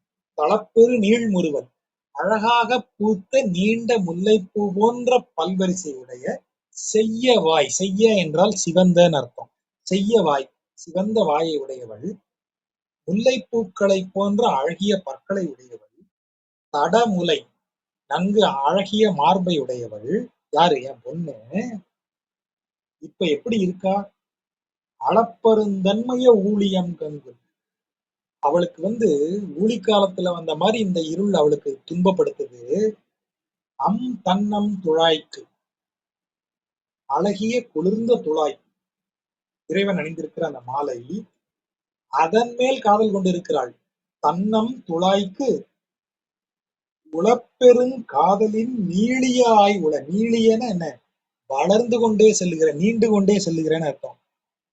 அதாவது அந்த துழாய் மாலை மேல் காதல் வந்துருச்சு. காதல் வந்து அதை அடைய நினைத்து அவள் துன்பத்தில் இருக்கிறாள். இன்னும் அது வந்து சேரல. அப்ப துன்பம் மிகுதியாகுது. இப்போ ஒரு கட்டத்துல எரிச்சல் வருமா வராதா? ஏய் இவ்வளவு கெஞ்சுறேன், இவ்வளவு போராடுறேன், இந்த காதலுக்கு ஒரு பதில் வந்தாதான் என்ன? அப்படி ஒண்ணும் கெஞ்சிக்கிட்டு நிக்க வேண்டாம் போடா அப்படின்னு போணும்ல. ஆனா இவளுக்கு என்ன ஆகுது? துன்பத்தால் அவள் அந்த துன்பப்பட்டாலும் அந்த துன்பத்தால் அவள் காதல் குறையவில்லை. அதற்கு மாறா நீண்டுகிட்டே போகுது, அதிகரித்துக் கொண்டே போகிறது. துழாய்க்கு உளப் பெருங்காதலின் நீளிய ஆய் அது நீண்டுகிட்டே போற காதலா இருக்கு ஐயா என் பொண்ணுக்கு. கொஞ்ச நாள் சங்கடப்பட்டா அப்புறம் அவளாவே கொஞ்சம் சமாதானமாயிருவான்னு நினைச்சோமே, கொஞ்ச நாள் கழிச்சு இந்த காதல் கொஞ்சம் அந்த வேகம் தனியும், அந்த அந்த வெறி குறையும் அப்படி நினைச்சுக்கிட்டு இருந்தா கூடிக்கிட்டே போகுது. அதான் செவிலித்தாயோட புலம்பு. கூடிக்கிட்டே போகுது. நீளிய ஆய் நீண்டுகிட்டே போறதாக இருக்கிறதே என் பெண்ணுக்கு இந்த துயரம். ஓங்கு முன்னீர் வளப்பெரு நாடன். முன்னீர் என்றால் கடல். மூன்று வகை நீரும் சேர்ந்த இடம். ஓங்கு முன்னீர். பெரிய அலை வீசும் கடலை உடைய வளம் மிக்க பெருநாட்டை உடையவன் மதுசூதனன் என்னும் மதுசூதனன் என்று சொல்லுகிறாள். அப்படி சொல்லிக்கிட்டே இருக்கா. எப்போ? இரவு முழுவதும். அளப்பெருந்தன்மைய ஊழியம் கங்குல் முழுவதும் ஓங்கு முன்னீர் வளப்பெருநாடன் மதுசூதனன் என்று சொல்லும். அதான் என்னும் என்று சொல்கிறாள் என் பொண்ணு. இப்படி இருக்காளே என் பொண்ணு அப்படின்னு தாயார் புலம்புறார். தலைவியினுடைய இளமைக்கு செவிலி இறங்குகிறாள். என் பொண்ணு இப்படி பாழா போறாளே, இந்த கணவனோடு இணைந்து மகிழ்ந்திருக்க வேண்டிய தருணத்துல என் பொண்ணு இப்படி கிடந்து சீரழிகிறாளே, அவளுடைய அழகும் ஐஸ்வர்யமும் இப்படி கொள்வார் இல்லாமல் போகுதே அப்படின்னு வருத்தப்படுறா செவிலித்தாய். எப்படி வருத்தப்படுறா பாருங்க. முலையோ முழுமுற்றும் போந்தில. இன்னும் முலை முழுவதா கூட வளரல.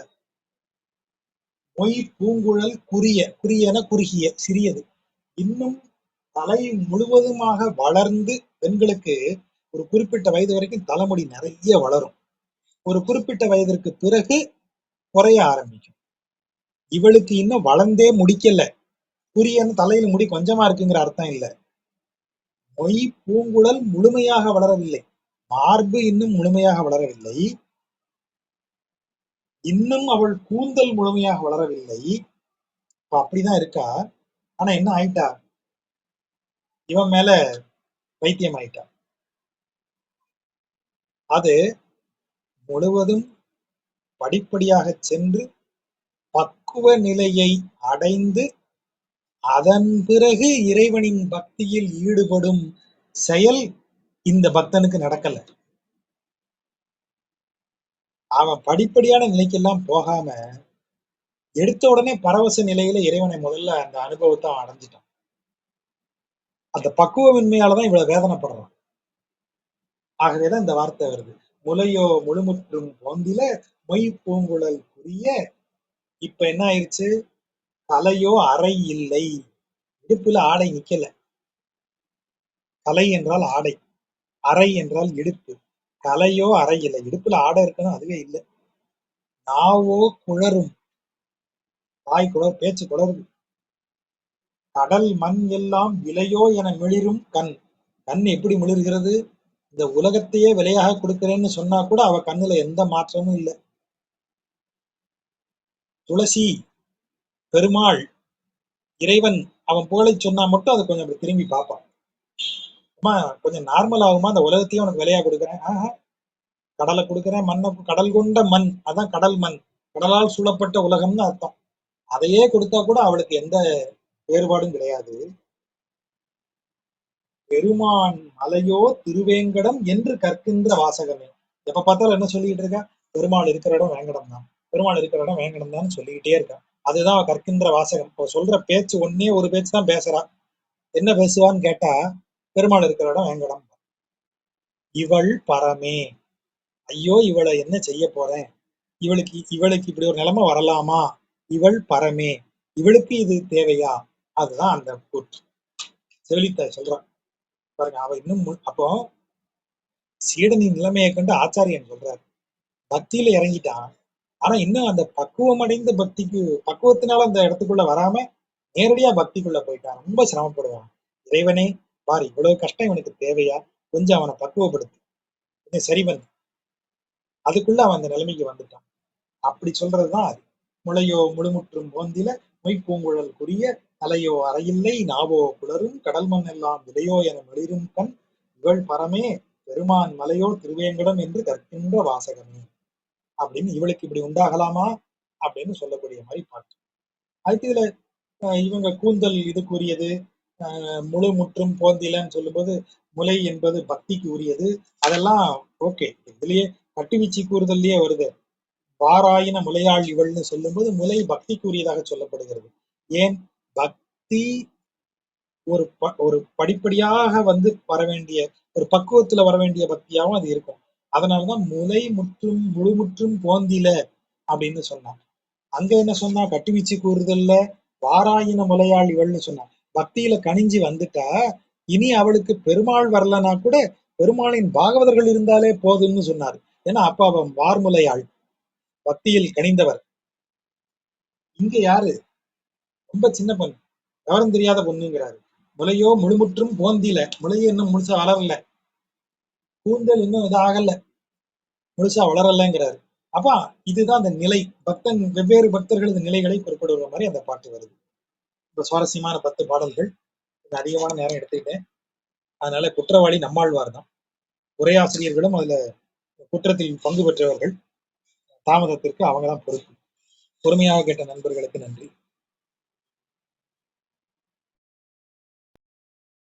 நன்றி ஜஜா. ஆமா, நாங்களும் குற்றவாளிகள் தான், உங்களை குற்றவாளி ஆக்கிட்டோம். பட் ரொம்ப சுவாரஸ்யமான பாசுரங்கள் நீங்க சொன்ன மாதிரி.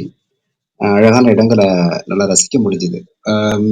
எனக்கு என்ன மாதிரி ஆட்களுக்கு வந்து அகத்தனி தனியா ரசிக்க முடியல. ஆனா இங்க வந்து இந்த தத்துவத்தோட சேர்த்து ரசிக்கும் போது ரொம்ப அருமையா இருக்கு. நன்றி ஜஜா. இன்னைக்கு எதுவும் கேள்விகள் என் சைட்ல இருந்து இல்ல. நண்பர்கள் யாராவது கீழே இருந்து கேள்வி கேட்டா ஹேண்ட் ரைஸ் பண்ணலாம் ப்ளீஸ். சுபத்ரா, உங்களுக்கு ஏதாவது கேள்விகள் இருக்கா? நன்றி ஜாஜா. இன்னைக்கு அமர்வு ரொம்ப நல்லா இருந்தது. ஒரு சின்ன கேள்விதான். 2534 அந்த பாடல் வந்து யார்கிட்ட சொல்றாங்க அப்படிங்கிறது எனக்கு ஒரு குழப்பமா இருந்தது. அது ஒரு நாயகன் வந்து அவனோட தோழன் கிட்ட சொல்ற மாதிரி போட்டிருக்காங்க இல்லையா? அதுல அவங்க யார நாயகனா சொல்றாங்க அப்படின்றது குழப்பமா இருந்தது. அது தலைவன் கூற்றுதான். அது தலைவன் தோழியிடம் சொல்வது அல்லது தோழனிடம் சொல்வது யாருகிட்ட வேணாலும் சொல்லியிருக்கலாம். ஆனா அது தலைவன் கூற்று, அவ்வளவுதான். தலைவன்னா நம்ம இங்க திருமாலை எடுத்துக்கணுமா?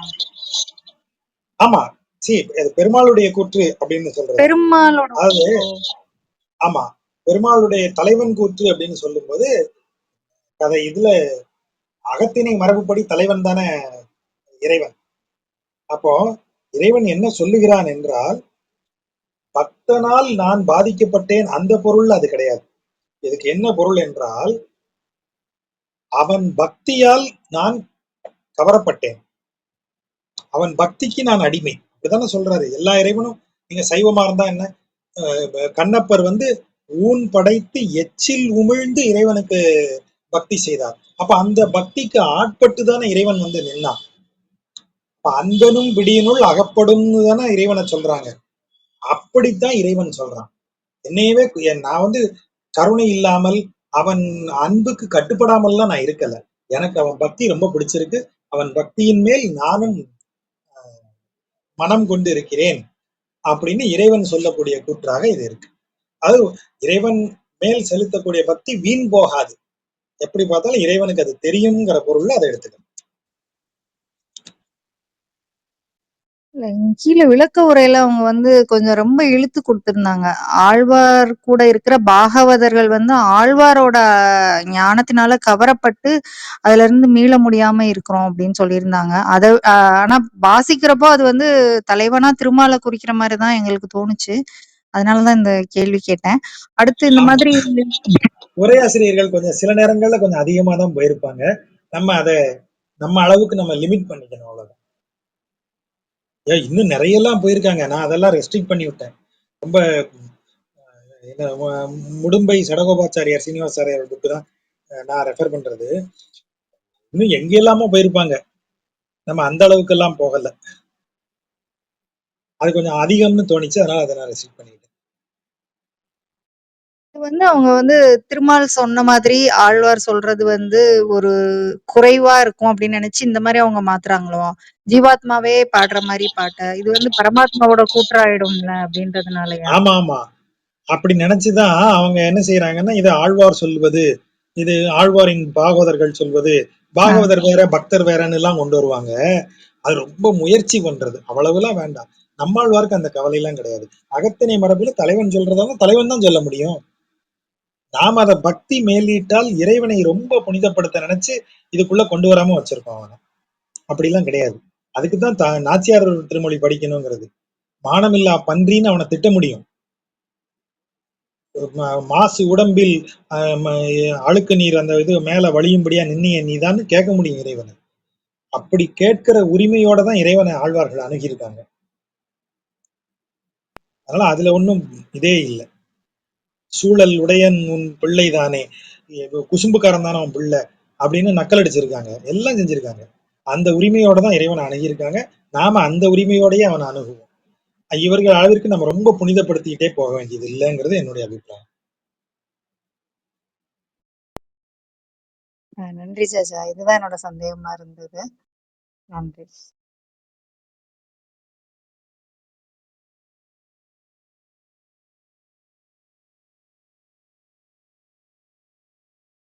வேற கேள்விகள் இருக்கா? அப்ப வேற கேள்விகள் இல்லை என்றால் நாம அடுத்த செவ்வாய்க்கிழமை சந்திக்கலாம். நன்றி ஜாஜா. நன்றி, நன்றி. நண்பர்களுக்கு நன்றி.